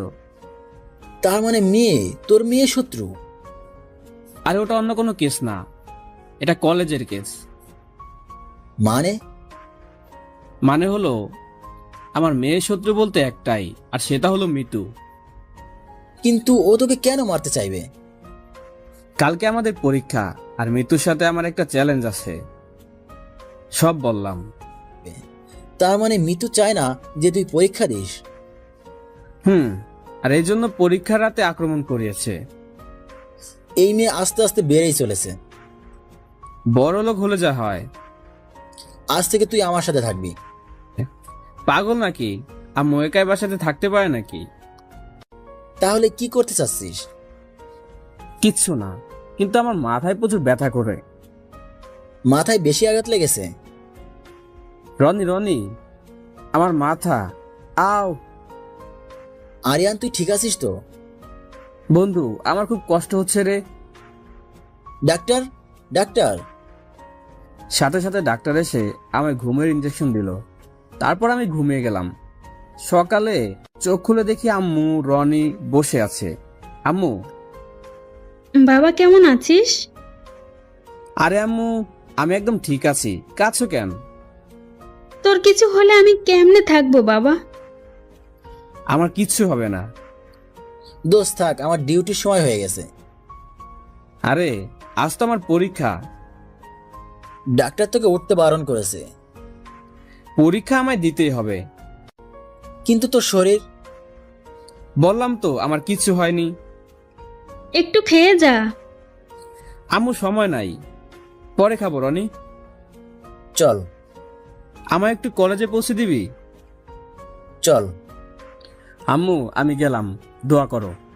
তারপর রনির সাথে বের হলাম। হাতে পায়ে মাথায় ব্যান্ডেজ। এই অবস্থায় পরীক্ষা দিতে যাচ্ছি। রনি শার্ট খুলে আমায় দিল। এটা পরে নে। ধন্যবাদ বন্ধু, বাই। সাবধানে যাস। ওকে। পরীক্ষার ঘন্টা বেজে গেল। আমি দৌড়ে হেড স্যারের কাছে গেলাম। আপনারা হয়তো ভাবছেন বোর্ড পরীক্ষা কলেজে কেন, আসলে আমাদের কলেজেই বোর্ড। তারপর সোজা স্যারের কাছে চলে গেলাম। মাই কামিং স্যার? হ্যাঁ আসো। আর তোমার মাথায় ব্যান্ডেজ কেন? স্যার ওসব পরে শুনেন, আগে পরীক্ষার ব্যবস্থা করেন। ওকে। ধন্যবাদ স্যার। তারপর স্যার আরো 3জন স্যারকে ডাকলো আর আমার সাথে একটা আলাদা রুমে পাঠালো। আমি খাতা পাওয়া মাত্র লেখা শুরু করলাম। যাক, প্রথম পরীক্ষা ভালো মতোই হয়েছে। পরীক্ষার সময় শেষ। আরিয়ান, এবার বলো কি হয়েছে? আসলে স্যার, একজন চায় না আমি পরীক্ষা দেই আর ফার্স্ট হই, সেজন্য এই অবস্থা। কে সেটা? শুধু নাম বলো। নিশ্চয়ই আমার মেয়ে মিতু। আরে স্যার না, আপনার মেয়ে তো খুব ভালো। তাহলে বলো। স্যার ছাড়েন না সব কথা। আচ্ছা ঠিক আছে। স্যার আমি গেলাম। আর একটা কথা, বলো।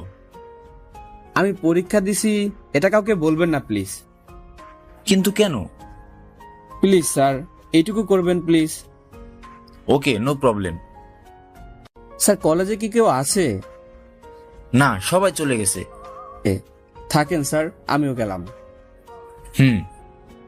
তারপর কলেজ থেকে বের হলাম, কিন্তু মাথাটা আবার কেমন যেন করতে লাগলো।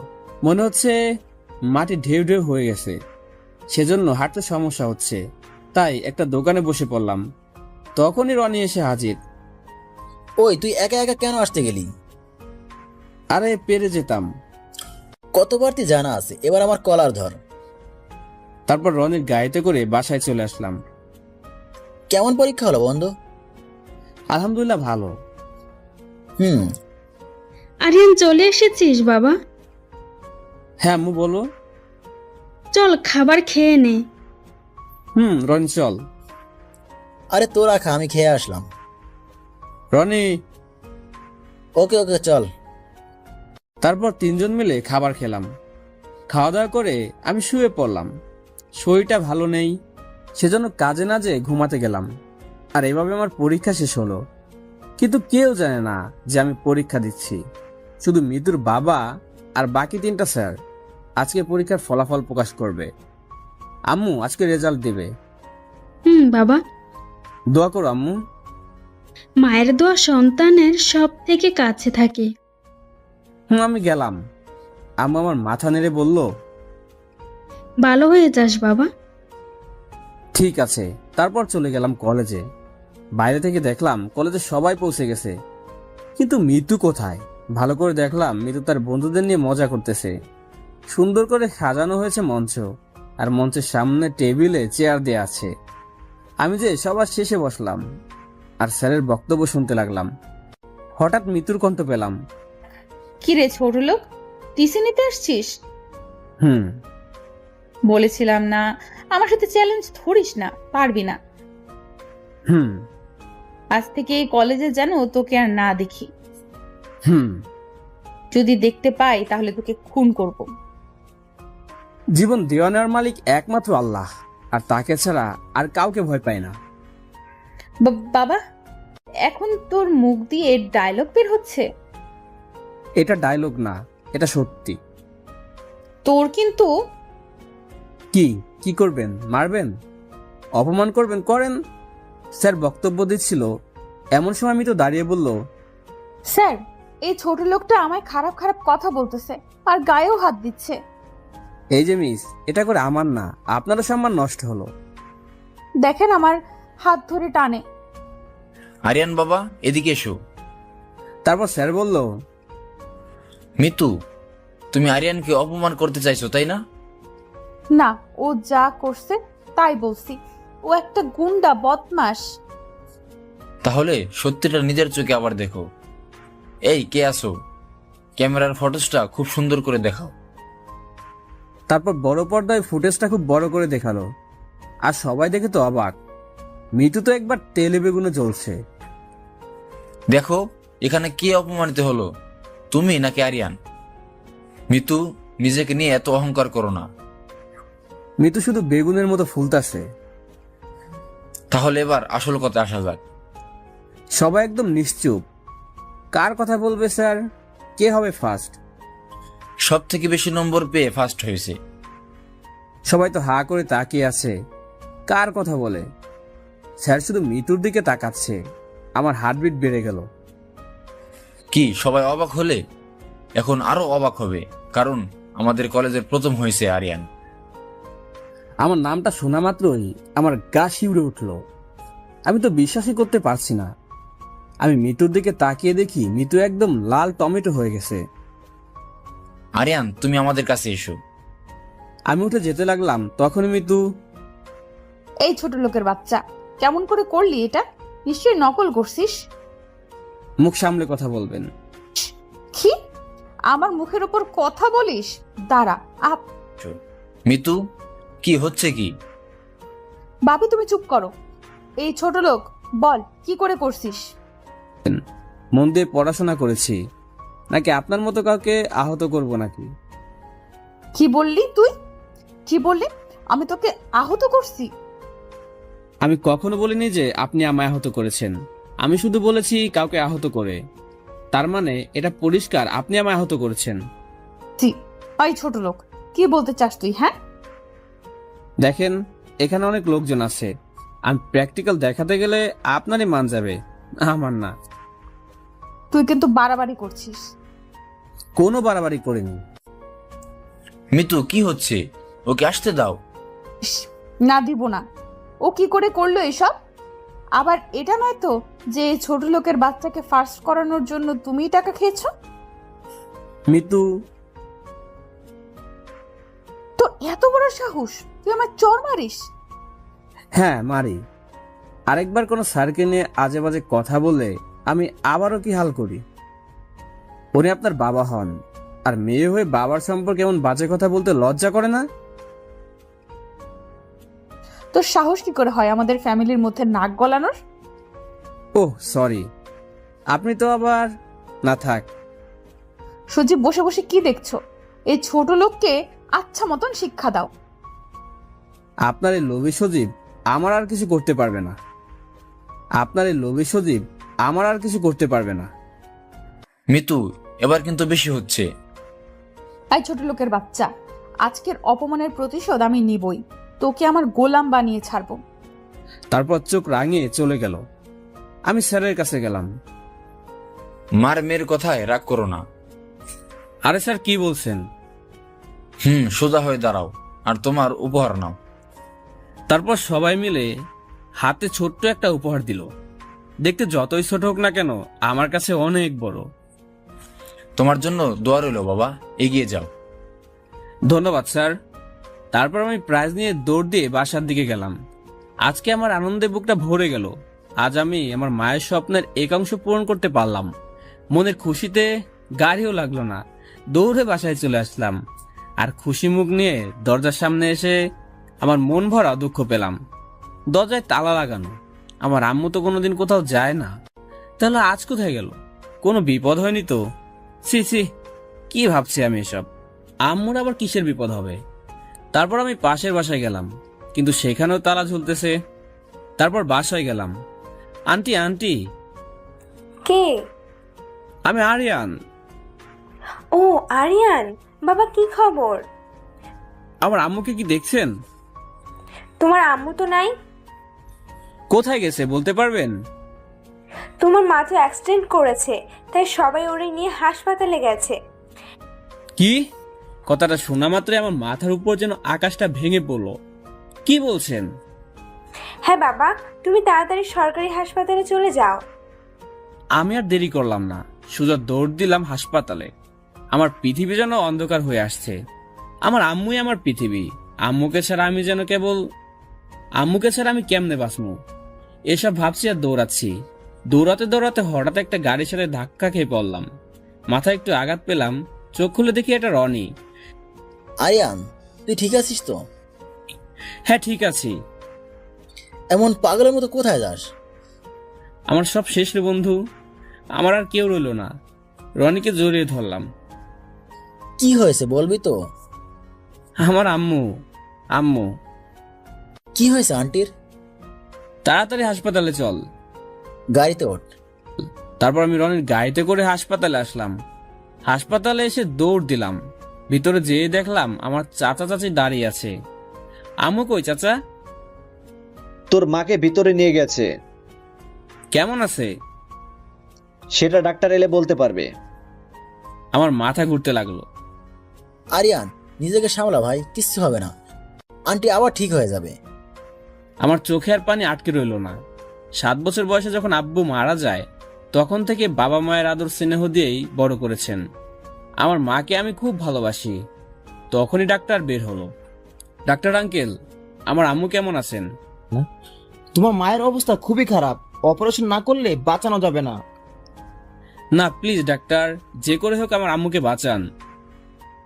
অপারেশনের জন্য 3 লক্ষ টাকা লাগবে। 3 লক্ষ টাকা? হ্যাঁ, হাতে বেশি সময় নেই, আর মাত্র 2 ঘন্টা বাকি। এর মধ্যে যদি আপনার টাকা জমা দিতে না পারেন, তাহলে আমরা রোগীকে বাঁচাতে পারবো না, নয়তো। না, আমার আম্মুর আমি কিছু হতে দেব না। তাহলে তাড়াতাড়ি টাকার ব্যবস্থা করুন। আমি টাকা আনবো।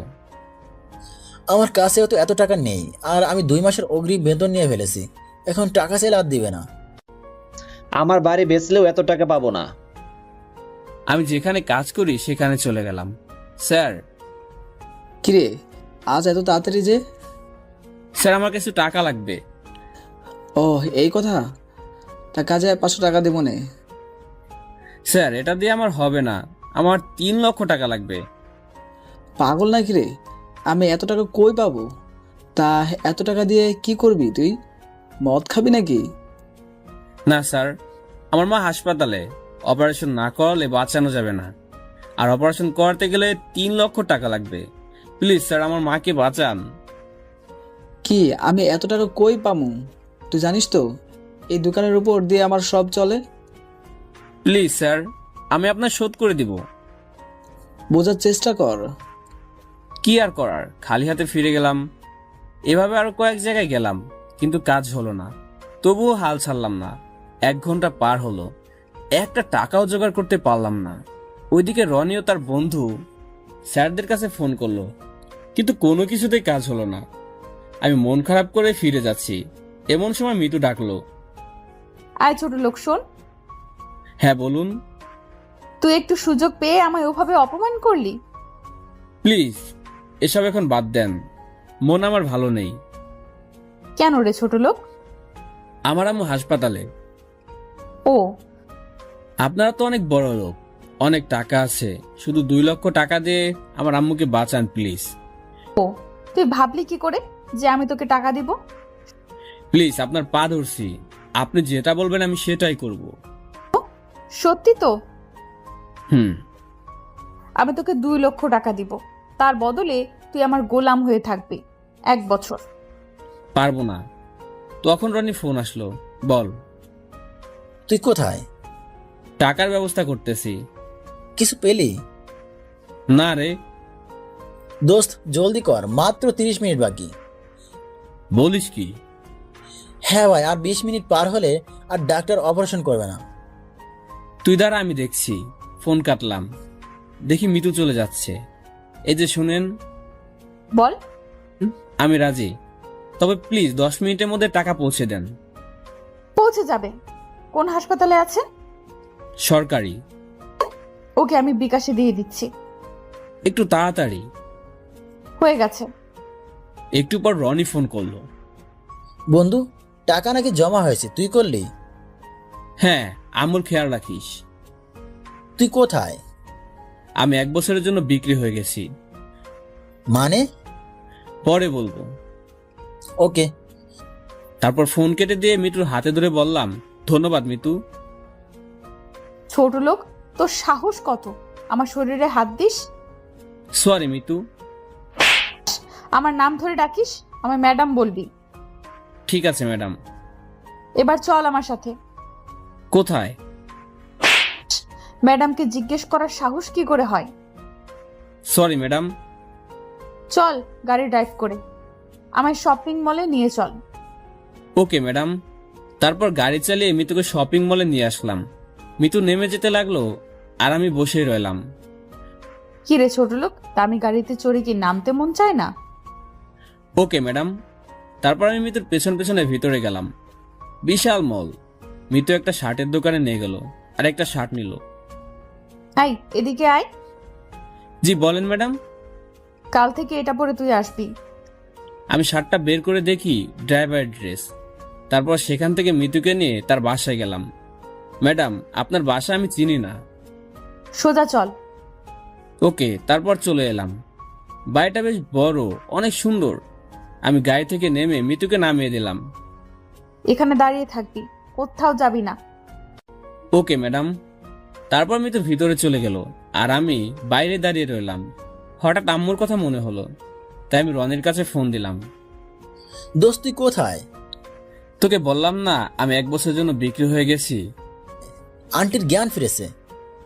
কেমন আছে আম্মু? ভালো, কিন্তু তোকে দেখতে চাচ্ছে। আমি যাব, কিন্তু দেরি হবে। তাড়াতাড়ি চলে আসিস। ওকে। তখনই মিতু এসে, এখানে কি তোকে ফোনে আলাপ করার জন্য ডাকা হয়েছে? Sorry madam. ছোট লোকের বাচ্চা, চল। কোথায় যাবেন ম্যাডাম? যেখানে আমার মন চায়। আজব ক্যারেক্টার। আমি তো নিয়ে যাব, তাহলে আমায় তো বলতে হবে। কি মায়াগো পাল্লায় পড়ছি যে সারাদিন মিতুকে নিয়ে ঘুরে বাসায় ফিরলাম। আম্মু তো হাসপাতালে আছে, সেজন্য হাসপাতালে গেলাম। আম্মু কেমন আছো? আলহামদুলিল্লাহ ভালো বাবা, তুই কেমন আছিস? আমিও আলহামদুলিল্লাহ ভালো। কোথায় গেছিলি? কাজে গিয়েছিলাম। আমার থেকে তোর কাজ বেশি ইম্পর্ট্যান্ট? আরে আম্মু কি বলছো এসব? তুই আমার ছেলে হয়েও আমি অসুস্থ হওয়ার একটু সময় আমার কাছে বললি না। আর রনি আমার ছেলে না হয়েও সব সময় আমার পাশে আছে। আরে আম্মু আসলে হয়েছে, থাম, যা তুই কাজ কর গিয়ে। আন্টি, ও আজ না গেলে আপনার অপারেশন হতো না। আরিয়ান, একটু বাইরে আয় তো।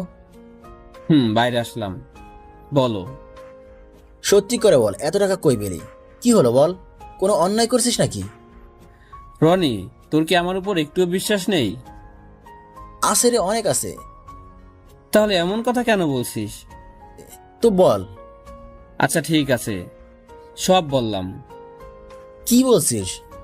হ্যাঁ, এছাড়া আমার আর কোনো পথ ছিল না। রনি আমায় জড়িয়ে ধরলো। সরি দোস্ত, আমি তোকে কি ভেবেছিলাম। এটা জেনে রাখিস, তোর বন্ধু কোনোদিনও অন্যায় করেনি আর কোনোদিনও করবেও না। তোর জন্য সুখবর আছে। কি সেটা? আর্মির সার্কুলার ছাড়ছে। সত্যি? সত্যি। কদিন ছাড়লো? কালকে ছাড়ছে। আমি তখনই ফোন বেজে উঠলো। হ্যালো। আয় ছোট লোকের বাচ্চা। Okay madam. কি বললো তোর ম্যাডাম? কালকে অফিসে যেতে হবে। ওহ। আমার ফর্ম পূরণ করা হলো না। তুই থাকবি না তো কি হয়েছে, আমি তো আছি। ধন্যবাদ রে। অনেক রাত হলো, শুয়ে পড়, আমাকে একটু অফিসে যেতে হবে। ওকে। তারপর আমি আম্মুর বেডের নিচে মাথা দিয়ে ঘুমিয়ে গেলাম। সকালে নার্সের ডাকে ঘুম ছুটলো। উঠে ফ্রেশ হয়ে বাজার থেকে কিছু এনে আম্মুকে খাওয়ালাম। আম্মু তুমি থাকো, আমায় কাজে যেতে হবে। কি কাজ বাবা? ড্রাইভার। দেখে শুনে গাড়ি চালাবি। ঠিক আছে আম্মু। তারপর আমি মিতুর দেওয়া ড্রেস পরে চলে গেলাম। আয় ছোট লোকের বাচ্চা, এত দেরি হয় কেন? সরি ম্যাডাম, আর হবে না। চল। আমি মিতুর পিছনে পিছনে যেতে লাগলাম। মিতুর বাসার সামনের দরজায় গিয়ে, তোকে ভেতরে কে আসতে বলেছে? Sorry madam. ড্রাইভার ড্রাইভারের মতো থাকবি। Okay madam. তারপর মিতু ভিতরে গিয়ে তৈরি হয়ে আসলো। সোজা অফিসে চল। তারপর অফিসে চলে গেলাম। মিতু ভিতরে গেল। আমি গাড়ি পার্কিং করে গাড়ির উপর বসে থেকে গল্প লিখতেছি। তখন দেখলাম সজীব আসলো। আমার একটু খটকা লাগলো, সজীব মিতুর অফিসে কেন? হয়তোবা মিতুর সাথে দেখা করতে আসছে। এটা ভেবে মাথা ঘামালাম না, আবার গল্প লিখতে লাগলাম। অনেকক্ষণ পর মিতুর সাথে তার বাবা মানে আমার স্যার আসলো। আরে আরিয়ান তুমি? জি স্যার। বাপি খুব অবাক হলে, তাই না? হ্যাঁ, আমি সেদিন বলেছিলাম এই ছোট লোককে আমি আমার গোলাম বানাবো, আর আমি আজ একে আমার ড্রাইভার বানিয়েছি। মিতু, এতটা অহংকার ভালো না। আরে স্যার চলেন তো। হ্যাঁ চলো। তারপর মিতু আর স্যার গাড়িতে বসলো। আমি ড্রাইভ করতে লাগলাম। অর্ধেক রাস্তা আসার পর স্যারের ফোন বাজতে লাগলো। হ্যালো, কে? ওপাশে কথা শোনা যায় না। কি? ওপাশে কথা শোনা যায় না। কে আপনি আর কি চান? ওপাশে কথা শোনা যায় না। Hello hello. বাপি কার ফোন ছিল? জানি না, অন্য নম্বর। কি বলছিল? আমাদের আজকে গোপন মিটিং এর বিষয়ে সব জানতে পারছে, আর বলল ও নাকি আমাদের ফকির করে ছাড়বে। নিশ্চয়ই এটা এই ছোট লোকের কাজ। মিতু, কি বলছো? এ কেন করবে? এদের মতো ফকিরের টাকার জন্য সব কিছু করতে পারে। দেখুন ম্যাডাম, আপনি অযথাই আমার উপর সন্দেহ করছেন। চুপ কর ছোট লোক। মিতু, যদি এ করেও থাকে তাহলে সে তো আর ভিতরে যায়নি, সে তো বাইরে ছিল। তাহলে আমার মিটিং এর কথা জানলো কি করে? বাপি, তুমি এই ছোট লোকের সাপোর্ট কেন করো?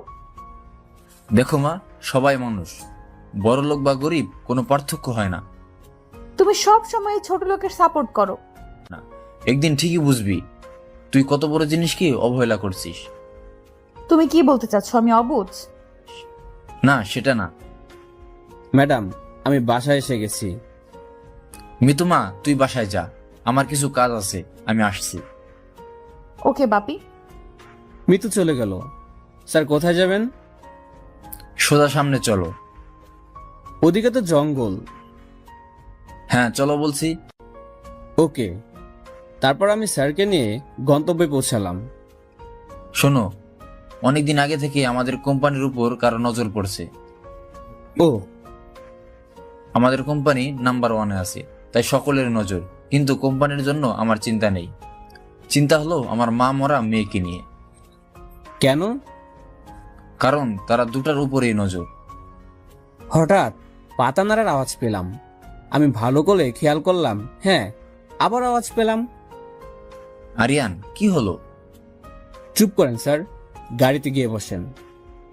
কিন্তু কেন? স্যার এখানে বিপদ, তাড়াতাড়ি গাড়িতে উঠে বসেন। ওকে।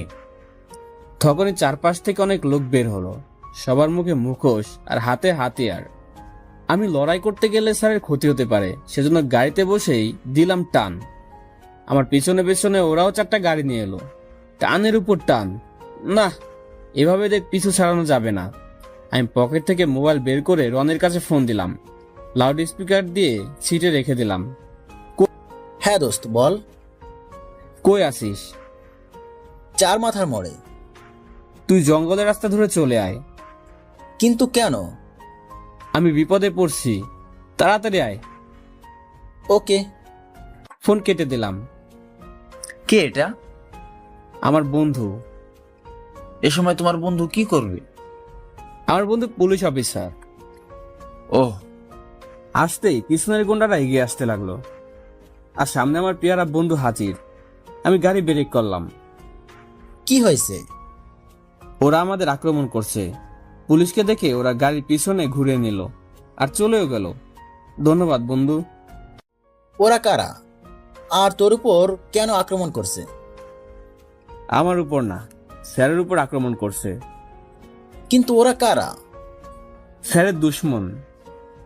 ওহ, আচ্ছা থাক, আমি স্যারকে বাসায় নিয়ে যাই। ওকে, যা। তারপর আমি স্যারকে নিয়ে মিতুর বাসায় চলে আসলাম। আরিয়ান, তুমি আমার সাথে উপরে আসো। না স্যার, ম্যাডাম দেখলে বকবে।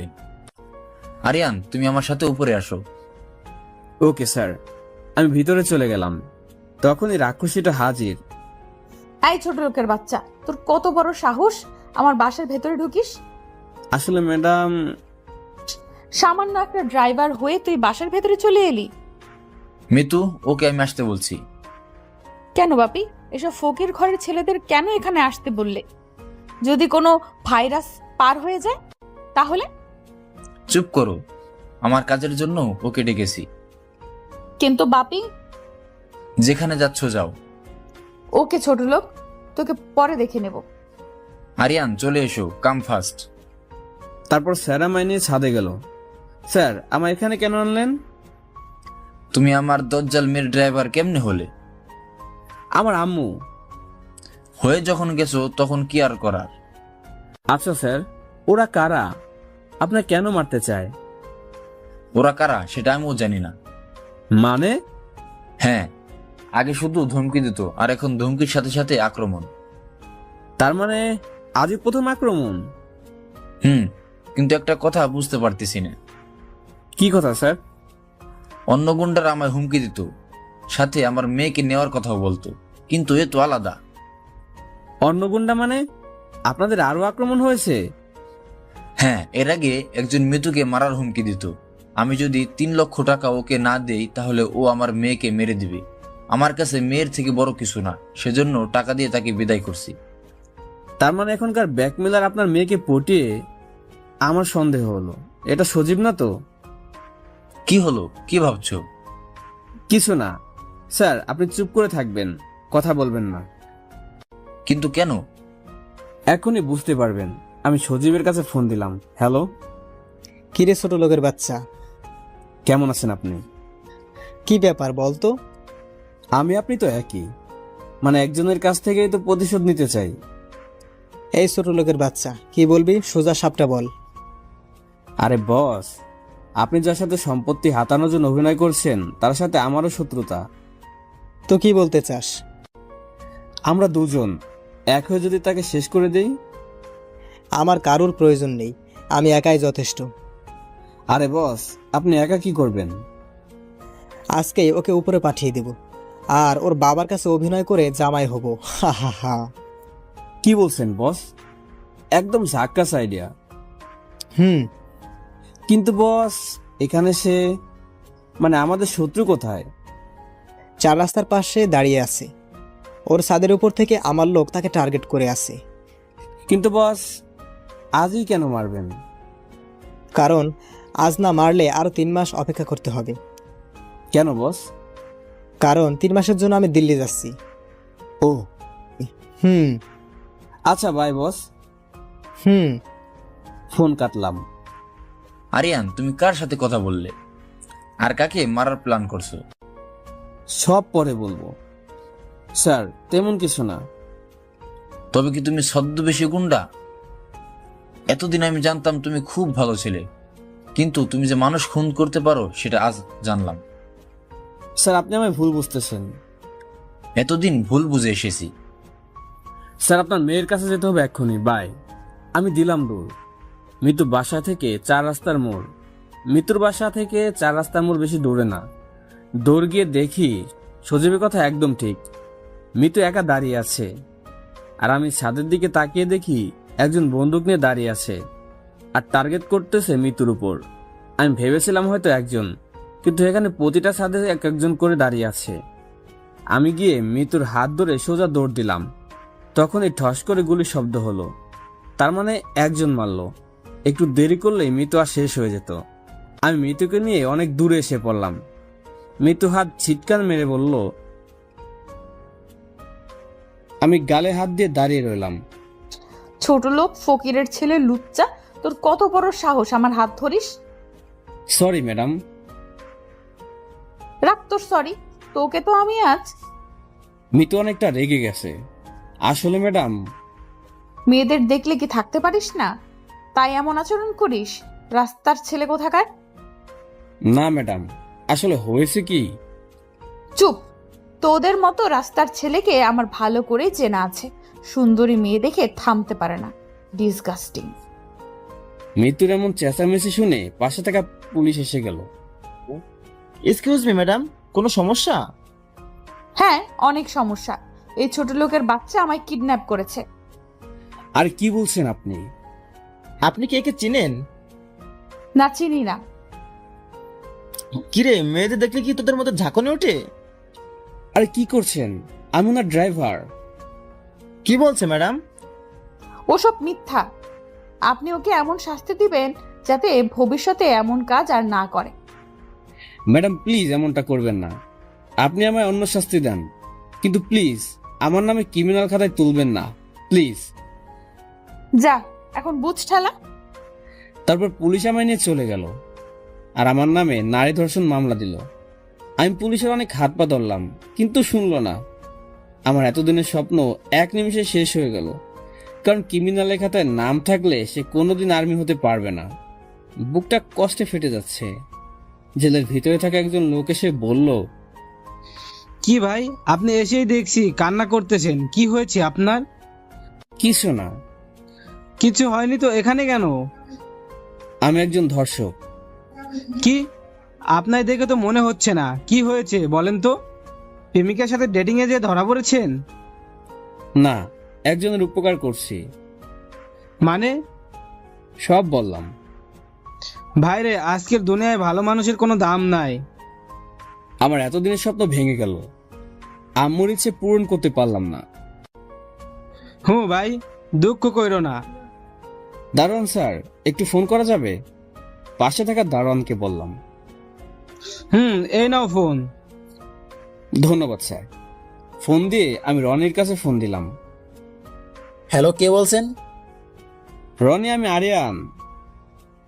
হ্যাঁ, তুই কোথায়? বন্ধু, আমার স্বপ্ন শেষ, আমার এতদিনের পরিশ্রম শেষ। কি বলছিস? কি হয়েছে তোর? আর কান্না করছিস কেন? দোষ, নারী ধর্ষণের মামলায় আমি আসামি। কি? হ্যাঁ বন্ধু, আম্মুকে বলিস, আম্মুর ইচ্ছে আমি পূরণ করতে পারলাম না। তুই এটা কি বলিস? আমার বিশ্বাসই হয় না। কি হয়েছে বলতো?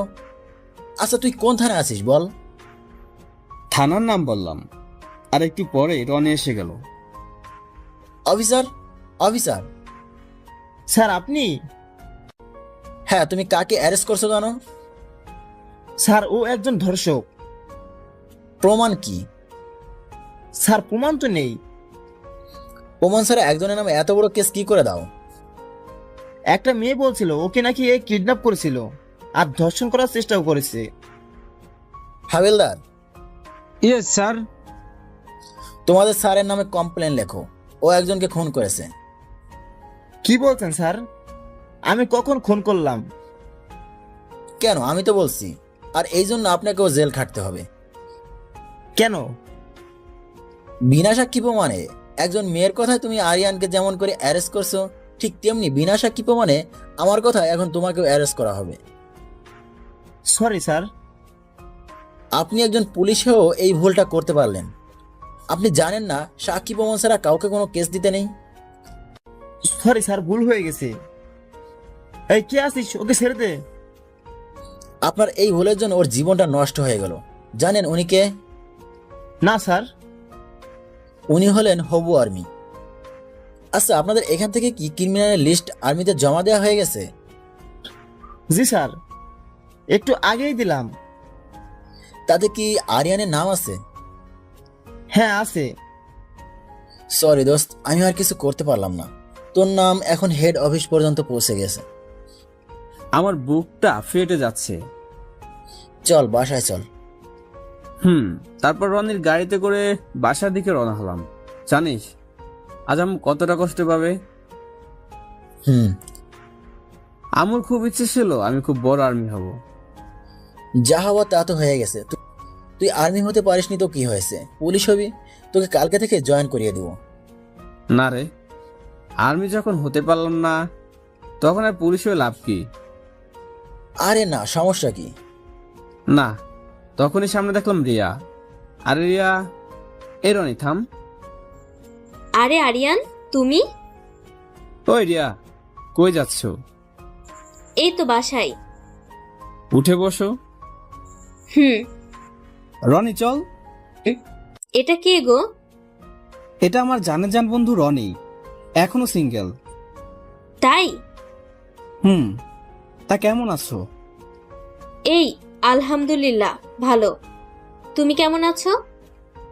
আমিও আলহামদুলিল্লাহ ভালো। আজকাল তো কোনো খবরই নাও না। একটু বিজি। আরিয়ান, তোমার কি হয়েছে বলো তো? তোমার মন খারাপ কেন? ওর স্বপ্ন শেষ হয়ে গেছে। মানে? একজনের উপকার করেছিলাম আর তার বদলে এটা পেলাম। কি হয়েছে খুলে বলবা? শোনো, আমার আম্মুর অ্যাক্সিডেন্ট হয় আর তার জন্য 3 লক্ষ টাকার প্রয়োজন হয়। আর তারপর কি বলছো তুমি এসব? হ্যাঁ, কারো ভালো করলে যে এমন হয় এটা আজ বুঝলাম। তো তুমি ওই ডাইনিকে বাঁচালে কেন? বাঁচানোর কোনো ইচ্ছে আমার ছিল না, কিন্তু ওর বাবার জন্য। আর বলতে হবে না, বুঝে গেছি। আমার কি হবে এখন? আমার বেঁচে থাকার আশাটাই মরে গেছে। চিন্তা করো না, সব ঠিক হয়ে যাবে। কিচ্ছু ঠিক হবে না। আল্লাহর উপর ভরসা রাখো। তারপর রিয়াকে বাসায় রেখে আমরা আমাদের বাসায় চলে গেলাম। বাসায় যেয়ে গোসল করে খাওয়া দাওয়া শেষ করে আম্মুর জন্য খাবার নিয়ে চলে আসলাম হাসপাতালে। আম্মু। বাবা আরিয়ান, তুই আইছিস? হ্যাঁ আম্মু। কেমন আছিস বাবা? আলহামদুলিল্লাহ ভালো আছি আম্মু, তুমি কেমন আছো? এই তো ভালো। তুই কি করছিস? তোকে তো আর দেখছি না। আমি ড্রাইভারের চাকরি পেয়েছি। ও, পড়ালেখা কেমন হচ্ছে বাবা? ভালো। আরিয়ান ডাক্তার ডেকে পাঠিয়েছে। আম্মু তুমি থাকো, আমি ডাক্তারের কাছে গেলাম। আচ্ছা যা। তারপর আমি আর রনি ডাক্তার আঙ্কেলের কেবিনে আসলাম। এসো আরিয়ান, এসো ইন্সপেক্টর। কি হয়েছে আঙ্কেল? বসো বলছি। বলেন। আসলে তোমার মায়ের হার্ট কমজোর হয়ে গেছে, সেজন্য তাকে খুব সাবধানে রাখবে। কোনো প্রকার আতঙ্ক তাকে লাগতে দেবে না, বা বেশি উত্তেজিত করা যাবে না, এতে রোগীর প্রাণ হারানোর সম্ভাবনা আছে। কি বলছেন আঙ্কেল? হ্যাঁ বাবা, স্বামীর শোকে সে নীরবে কান্নাকাটি করত, আর স্বামীর কথা সে ভুলতে না পারাই তাকে আরো কষ্ট দিচ্ছে। আমার মার বাবার মধ্যে খুব ভালো সম্পর্ক ছিল। সবসময় তাকে হাসি খুশি রাখবে, কোনো সময় একা রাখবে না। ঠিক আছে আঙ্কেল। তোমার মাকে নিয়ে যেতে পারো। ধন্যবাদ আঙ্কেল। Most welcome. তারপর আম্মুকে বাসায় নিয়ে চলে আসলাম। আমাদের নামে দিয়ে রনি চলে গেল। এখন রান্না করতে হবে। আম্মু যেহেতু অসুস্থ তাই আমি রান্না করতেছি। বাবা তুই কোথায় যাস? আমায় দে, আমি রান্না করি। আরে আম্মু, তুমি তো অসুস্থ। আরে কে বললো আমি অসুস্থ? আমি এখন পুরাই সুস্থ। প্রতিদিন তো তুমি রান্না করে খাও, আজ নয় আমি করলাম। আমার পাগল ছেলে। এবার লক্ষ্মী মায়ের মতো বসে থাকো। ঠিক আছে, আমার বৌমা খুব ভাগ্যবান হবে এমন ভর পেয়ে। আম্মু এখন সব বৌমা ফোমা বলো না তো, আমি এখন এসব করব না। আরে বাবা, একদিন না একদিন তো করবি। যখন করব তখন বইলো। আচ্ছা, আর বলবো না। তারপর রান্না শেষ করে আম্মুকে খাওয়ালাম। খাওয়া দাওয়া শেষ করে ঘুমাতে গেলাম, তখন মিতু ফোন দিল। Hello madam. কিরে, শুনলাম তুই নাকি জেল থেকে বেরিয়ে গেছিস। ভালো, খুব ভালো। কাল সকালে তাড়াতাড়ি আসবি, আমি নতুন কলেজে যাব। আচ্ছা ম্যাডাম। তারপর ঘুমিয়ে গেলাম। সকালে উঠলাম, আম্মুর জন্য ভাত রান্না করলাম। এরপর আম্মুকে ডেকে তুলে ঔষধ খাইয়ে ভাত খেতে দিলাম। আম্মু তুমি এখন থাকো, রিমি, মিমি, রাজু, সিয়াম এরা আসবেনি, এদের সাথে খেলা করো। আমি কি ছোট শিশু যে খেলা করব? করবে, কখনো একা থাকবে না, ওকে? ঠিক আছে বাবা, ঠিক আছে। আমি গেলাম, দেরি হচ্ছে। আচ্ছা যা। তারপর তাড়াহুড়ো করে বেরিয়ে পড়লাম। মিতুর বাসায় যেয়ে গাড়ি বের করে দরজার সামনে আমি গাড়ির ভিতরে বসে থাকলাম। মিতু সোজা এসে কোনো দিক না তাকিয়ে গাড়িতে উঠে পিছনের পিছনের সিটে বসলো। কোনো কলেজে যাবেন ম্যাডাম? কলেজে। Okay madam. তারপর সোজা ম্যাডামকে নিয়ে কলেজে পৌঁছে গেলাম। কলেজের ভিতরে এসে আমি গাড়ি থেকে নেমে মিতুকে নামিয়ে দিলাম। তারপর আমি গাড়ি পার্কিং করলাম। হঠাৎ মিতু ডাকলো, এই ছোট লোকের বাচ্চা। জি ম্যাডাম। এদিকে আয়। আমি মিতুর কাছে যাওয়া মাত্র আমি গালে হাত দিয়ে অবাক হয়ে তাকিয়ে থাকলাম। কলেজে সবাই আমার দিকে হা করে তাকিয়ে আছে। তোকে বলেছি না তুই ড্রাইভারের ড্রেস পরে আসবি? সরি ম্যাডাম, তাড়াহুড়ো করে আসতে লেগে ভুলে গেছি। তোকে আমি। হঠাৎ রিয়া এসে মিতুর হাত ধরে নিল। এই মিতু, কি করছিস? ছাড় আমায়। এই ছোট লোক কি আজ আমি? চল কলেজে চল। আমি মন খারাপ করে একটা গাছের নিচে বসে পড়লাম। ওইদিকে রিয়া মিতুকে নিয়ে যাচ্ছে, হঠাৎ মিতু থেমে গেল। এই, তুই ওই ছোট লোকের বাচ্চার সাপোর্ট করিস কেন? ও তোর কে হয়? হ্যাঁ, ও তোকে কি দিয়েছে? দেখ মিতু, তুই কিন্তু বাড়াবাড়ি করছিস। সত্যি বললে সবাই খারাপ। সত্যি তুই কি জানিস, আরিয়ান আমাকে না তোকে দিয়েছে, অনেক কিছু দিয়েছে। ওই ছোট লোকের বাচ্চার থেকে আমি কি নিব? হ্যাঁ, ও তো একটা ফকিরের ছেলে। দেখ মিতু, শুধু টাকা থাকলে সব দেওয়া যায় না। তুই কি বলতে চাচ্ছিস? আরিয়ান তোর নির্যাতন সহ্য করছে, কোনোদিন প্রতিবাদ করেনি। তুই এত অপমান করছিস, তবুও চুপ করে আছে। শুধু এটুকু না, তোকে বাঁচানোর জন্য নিজের জীবন বাঁচিয়ে রেখেছে, আর তুই তার এত বড় ক্ষতি করতে পারলি? কি? হ্যাঁ, সেদিক তোর হাত ধরে দৌড় দিল, কারণ চারিদিকে তোকে মারার জন্য লোক লাগানো ছিল। এরপর তোর বাবার উপর আক্রমণ হয়, সেখানেও আরিয়ান তোর বাবাকে বাঁচায়। কি বলছিস তুই? ঠিকই বলছি। বিশ্বাস না হলে তোর বাবাকে জিজ্ঞেস কর। তোদের এত অপকার করার দাম দিলি, তার স্বপ্ন ভেঙে, তার মায়ের আশা ভেঙে। মানে সেই দিন তুই মিথ্যা বলে ওকে জেলে দিয়েছিস। জানিস তারপর কি হয়েছে? কি হয়েছে? আরিয়ানকে ধর্ষণের মামলা দেয়, আর সেজন্য তার সারা জীবনের স্বপ্ন আর্মি হওয়া, সেটা রাস্তা চিরদিনের জন্য বন্ধ হয়ে গেছে। কি? হ্যাঁ, এর জন্য শুধু তুই দায়ী, শুধু তুই। এতদিন জানতাম টাকাই পৃথিবীর শ্রেষ্ঠ সম্পদ, কিন্তু তার থেকে বেশি মূল্যবান জিনিসও আছে। হ্যাঁ আছে। আমার এত অপরাধের কি ক্ষমা নেই? আরিয়ান কি আমায় ক্ষমা করবে? সেই সৃষ্ট সম্পদ দিয়েই তোকে ক্ষমা নিতে হবে। হ্যাঁ, আমি তাই করব। আমি অনেক পাপ করছি। এখানে আমি একা বসে আছি, হঠাৎ পিছন থেকে সজীব এসে আমার কলা ধরে কলেজের সামনে নিয়ে গেল, আর আমায় মারতে লাগলো। আমি তো কিছু বুঝতেছি না। এটা থেকে কলেজে সবাই হাজির হলো।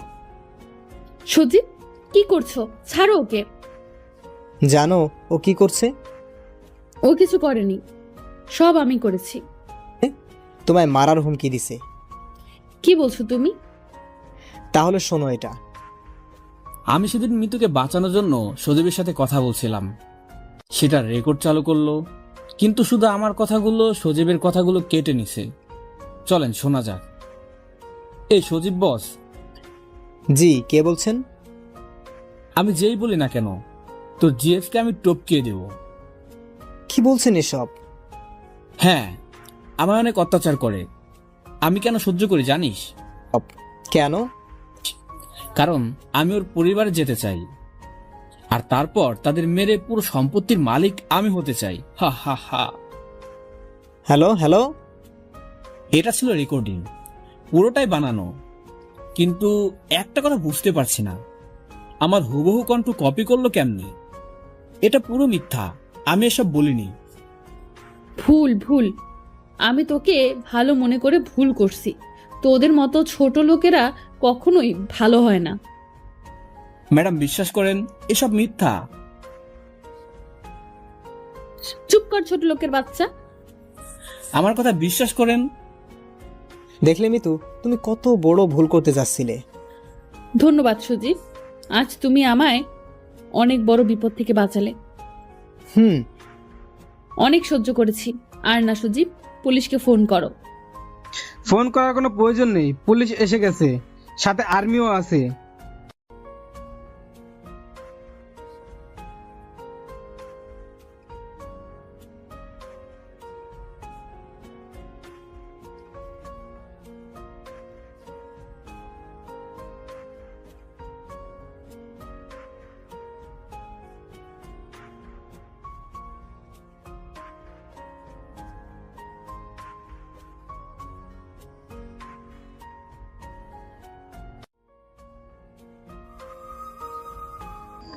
ফোন করার কোনো প্রয়োজন নেই, পুলিশ এসে গেছে, সাথে আর্মিও আছে।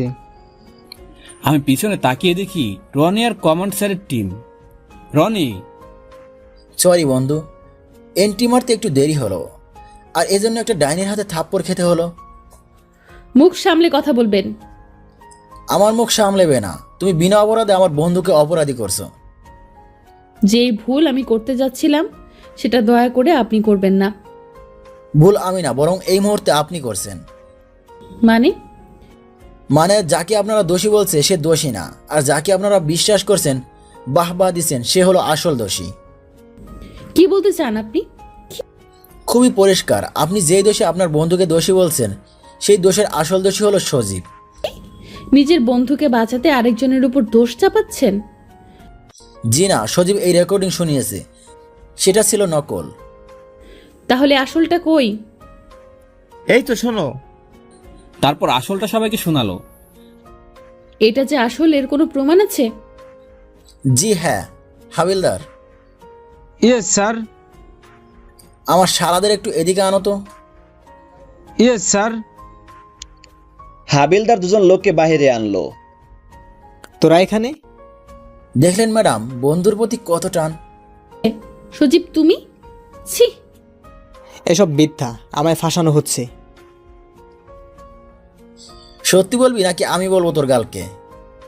বলছি, মৃত্যুর সম্পত্তির উপর আমার কোনো লোভ ছিল না, সেজন্য আমি ভাবি নীলাকে আমি প্রেমের জালে ফাঁসাবো। কিন্তু তখনই আরিয়ান মৃত্যুর কাছাকাছি চলে যায়। আমার মনে হয় যদি মৃত্যু আরিয়ানকে ভালোবেসে ফেলে তো আমার প্ল্যান মাটি হয়ে যাবে। সেজন্য প্রথমে ওর বন্ধুদের থেকে আলাদা করি, তারপর আমি মিতুকে খারাপ মেসেজ দিয়ে আরিয়ানকে ফাঁসাই। কলেজে আমি মিতুকে ধাক্কা মেরে ফেলে আরিয়ানকে ফাঁসাই। এভাবে অনেকবার ফাঁসিয়েছি, আর শেষ পর্যন্ত আরিয়ানকে ব্যবহার করে মিতুকে আমার প্রেমের ফাঁদে ফেলি। তারপরে বল। তারপর সব ঠিকঠাক চলছিল, কিন্তু এভাবে হবে না, সেজন্য মিতুকে মারার প্ল্যান করি। আর আরিয়ান আমার কাছে ফোন করে কথার ফাঁদে ফেলে আমার সব প্ল্যান শুনে ফেলে, আর তারপর মিতুকে বাঁচিয়ে নেই। আমার খুব রাগ হয়, তাই মিতুর কাছ থেকে আরিয়ানকে সরানোর জন্য আমার বন্ধুর দিয়ে আরিয়ানের হুবহু কণ্ঠ করে এসব রেকর্ড করি। সেই রেকর্ড করিস রাস্তার এক পাশের ঘরে। তুই এখানে চলে আসিস আর তোর বন্ধুদের বলিস যেন তারা রেকর্ডিং মেসেঞ্জারে সেন্ড করে দেয়। হ্যাঁ, যখন তারা রেকর্ড করেছিল তখন আমি সহ কমান্ডার স্যার আরিয়ানকে খুঁজতেছিলাম, আর এটা শুনতে পাই। তুই এত বড় ধোঁকা দিলি? এই জন্যই বলি, আমার পরে কেউ কমান্ড হলে সেটা হবে আরিয়ান। স্যার, সেটা হওয়ার জন্য আমার আর কিছু নেই। হ্যাঁ, শুনলাম তোমার নামে নাকি ধর্ষণের মামলা হয়েছে। না স্যার, ও ধর্ষক না, আমি ওর নামে মিথ্যা মামলা দিয়েছি। তুমি জানো তুমি কত বড় অন্যায় করেছো? হ্যাঁ স্যার, আর এটাও জানি যে এটার কোনো ক্ষমা নেই। আমি লোহাকে সোনা বলছি আর সোনাকে লোহা। কিন্তু আমি থাকতে এটা হতে দেব না। আরিয়ান মাইসান আগামী মাসের 1 তারিখ থেকে ট্রেনিং, দেরি করবে না। কিন্তু স্যার। সব ঠিক করা হয়ে গেছে, চলি। Yes sir. দোস্ত থাক, আমি আমার শালাদের নিয়ে যেয়ে আদর যত্ন করি। আর মিতু আমার হাত ধরলো। প্লিজ আরিয়ান, তোমার উপর আমি অনেক অন্যায় করেছি, প্লিজ মাফ করে দাও। আপনার সাহস কি করে হয় আমার হাত ধরার? এটা দেখে কলেজে সবাই আবারও হা। আমি কিছু বলবো না, কারণ আমি যখন এসব করছি তখন তুমি চুপ ছিলে, তাই আমিও চুপ থাকবো। আমি হাত চিটকান মেরে সেখান থেকে চলে গেলাম। আমার কাণ্ড থেকে সবাই তো হা হয়ে গেছে। আমি যে গাড়ির ভিতরে বসে গান শুনতে লাগলাম, হঠাৎ মিতু আসলো। আমি লাফিয়ে উঠলাম। ম্যাডাম। আমার বান্ধবীরা ঘুরতে যাবে, চলো। উঠেন ম্যাডাম। মিতু, তুই পিছনে বস, আমি সামনে বসবো। না প্লিজ। ঠিক আছে। তারপর মিতু ওর দুজন বান্ধবী পিছনে বসলো, আর রিয়া সামনে আমার পাশের সিটে বসলো। আমি গাড়ি স্টার্ট দিলাম, রিয়া আমার দিকে এগিয়ে আসতে লাগলো। কি ব্যাপার, এগিয়ে আসছো কেন? তোমার কাছে আসছি। কেন? তোমার কাছে তো আমার ঠিকানা। মানে? না, মানে কিছু না। এত ঘাবড়ানোর কি আছে? কিছু না। হঠাৎ মিতু রাগী কণ্ঠে বলল, এই আরিয়ান, তোকে কি পীড়িতের গল্প করার জন্য বলেছি? হ্যাঁ, মন দিয়ে গাড়ি চালা, নয়তো রিয়াকে নামিয়ে দে। Sorry madam. আমায় কেন নামাবে? তুই তো ওকে ডিস্টার্ব করছিস। আমি কখন ডিস্টার্ব করলাম? এই যে মিষ্টি মিষ্টি কথা বলে ওর মান ভোলাচ্ছিস, হঠাৎ যদি কিছু একটা হয়ে যায় তবে? ওসব কিছু হলে সমস্যা নাই, আমি অ্যাক্সিডেন্টের কথা বলছি রে ডাইনি। হবে না, তুই চুপ থাক। আরে রিয়া চুপ করো না। তুমি যখন বলছো তাহলে করছি। ঢং। চুপ কর। আরিয়ান চুপ করে গাড়ি চালাবি, কথা বললে তোর নাক ফাটাবো বলে দিলাম।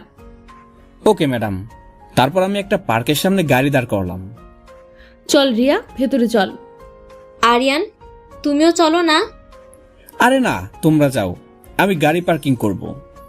ওকে। তারপর ওরা চলে গেল। আমি গাড়ি পার্কিং করলাম। গাড়ি পার্কিং করে এসে দেখি অনেক কয়েকটা ছোট ছোট ছেলে মেয়ে একসাথে খেলা করতেছে। আমার ছোট ছেলে মেয়ে খুব পছন্দ, তাদের সাথে খেলতে খুব মজা লাগে। আমি আর দেরি করলাম না, চলে গেলাম। হাই। হ্যালো ভাইয়া, কি করছো তোমরা? কানামাছি খেলতাছি। আমায় খেলতে নিবা? তুমি তো অনেক বড়। কই না তো, আমিও ছোট। আচ্ছা ঠিক আছে, কিন্তু তোমায় বড়ি হতে হবে। আচ্ছা, আমার চোখ বেঁধে দাও। বসো, নয়তো আমরা কিভাবে বাঁধবো? এবার ধরো আমাদের, হা হা হা। ওকে। তারপর ওরা আমার চোখ বেঁধে দিল আর 4 পাক ঘুরিয়ে ছেড়ে দিল। ব্যাস, আমিও ধরার চেষ্টা করতে লাগলাম, কিন্তু সবগুলো পিচ্ছি, সেজন্য পায়ের নিচ দিয়ে দৌড় মারতেছে, ধরা যায় না। অনেকক্ষণ পর ঘুরে ঘুরে আমার মাথা ঘুরতে লাগছে। হঠাৎ পিছনে যেতে লেগে কারো সাথে ধাক্কা খেয়ে পড়ে গেলাম। আর আমার উপর একটা বস্তার মতো কি যেন পড়লো। এই পিচ্ছেরা, কে কোথায় আছিস? এই বস্তাটাকে উঠা, নয়তো আমি চ্যাপ্টা হম।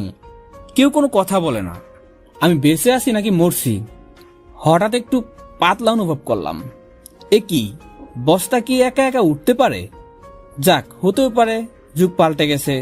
এই তোরা কে কোথায়? আমার চোখ খুলে দে তো। বসো। একটা পিচ্চি এসে আমার চোখ খুলে দিল। তাকিয়ে তো আমার গলার পানি শুকিয়ে গেল। আমি পিচ্চির পিছনে লোকালাম। ম্যাডাম আপনি? মিতু তো রাগের বাগুন না হয়ে হা করে তাকিয়ে আছে। এই শালা, এটা যে সেটা আমায় বলিসনি কেন? মেয়েকে দেখে তো সবাই টাসকি খেয়েছে। ওদিকে তাকিয়ে দেখি রিয়ার তেলে বেগুনে জ্বলতেছে। কিছুই বুঝলাম না। যেখানে মৃত্যুর বাগুন হওয়ার কথা সেখানে রিয়া বাগুন, আবার যেখানে রিয়া অবাক হওয়ার কথা সেখানে মৃত্যু অবাক। কি ব্যাপার?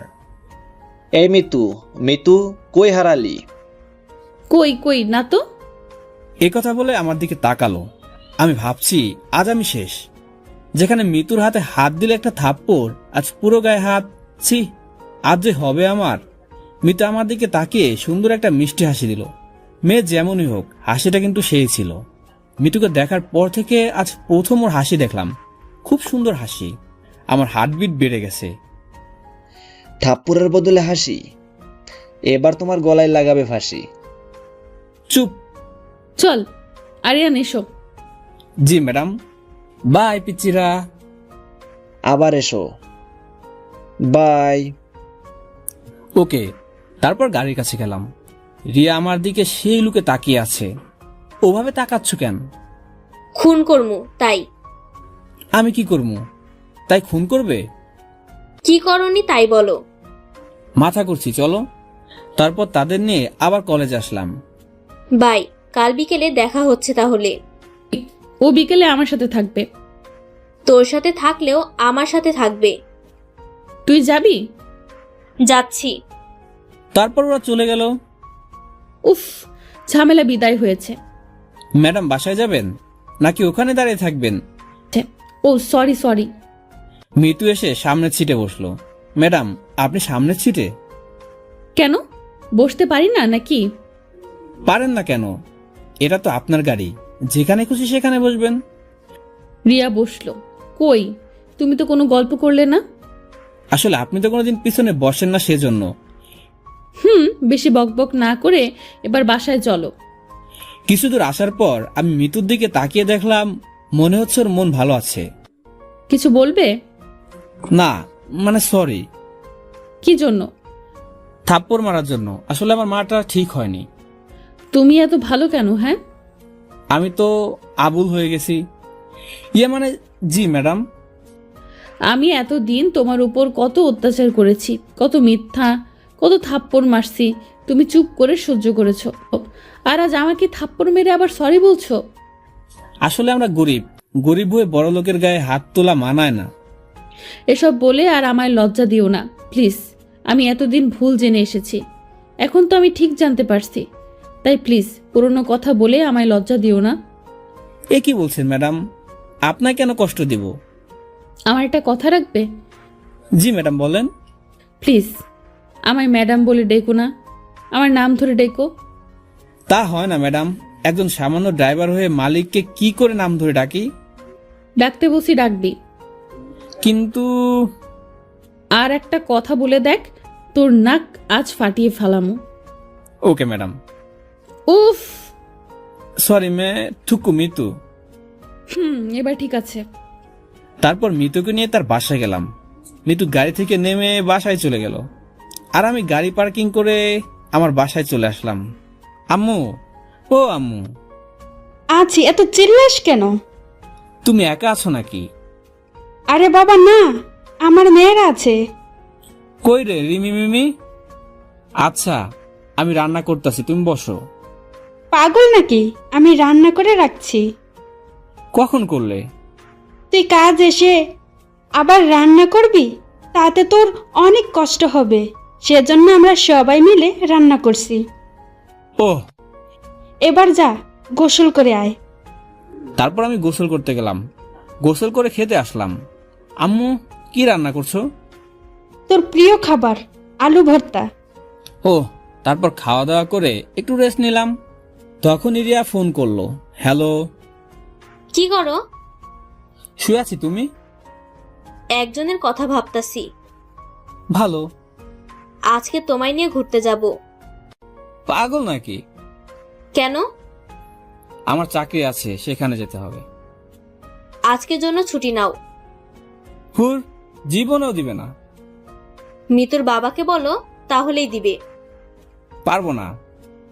Please Aryan, please. পাগল হলে নাকি? শুধু আজকেই। তোমার সাথে আমার কিছু কথা আছে। সেটা ফোনেও তো বলতে পারো। না, ফোনে বলা যাবে না। তাহলে আর বলতেও হবে না। দেখো আরিয়ান, খুব খারাপ হবে কিন্তু। হবে না। প্লিজ, শুধু আজকে, প্লিজ। ওকে।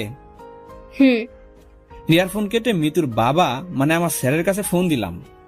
আসসালামু আলাইকুম স্যার। আসসালামু আলাইকুম। কে বলছো? স্যার আমি আরিয়ান। ওহ, কেমন আছো বাবা? আলহামদুলিল্লাহ ভালো, আপনি কেমন আছেন? এই তো আল্লাহ যা রাখছে। আসলে স্যার আমার আজ একটু কাজ আছে, সেজন্য আজকে একটু। বুঝেছি, ওকে আসতে হবে না, আমার ড্রাইভারকে বলে দিবনি মিতুকে নিয়ে যেতে। ধন্যবাদ স্যার। ওয়েলকাম। তারপর ফোন কেটে রিয়ার কাছে ফোন দিলাম। হ্যাঁ বলো। কখন যাবে? তার মানে স্যার ছুটি দিছে? ইয়াহু। বেশি নেচো না, আমি স্যারকে কাজের কথা বলছি। যদি মিতু আমায় পার্কে দেখে তাহলে তো বুঝতেই পারছো। ও দেখবে না। 4টার সময় রেডি থেকো, আমি তোমায় নিতে আসবো। তারপর গল্প লেখা শুরু করলাম।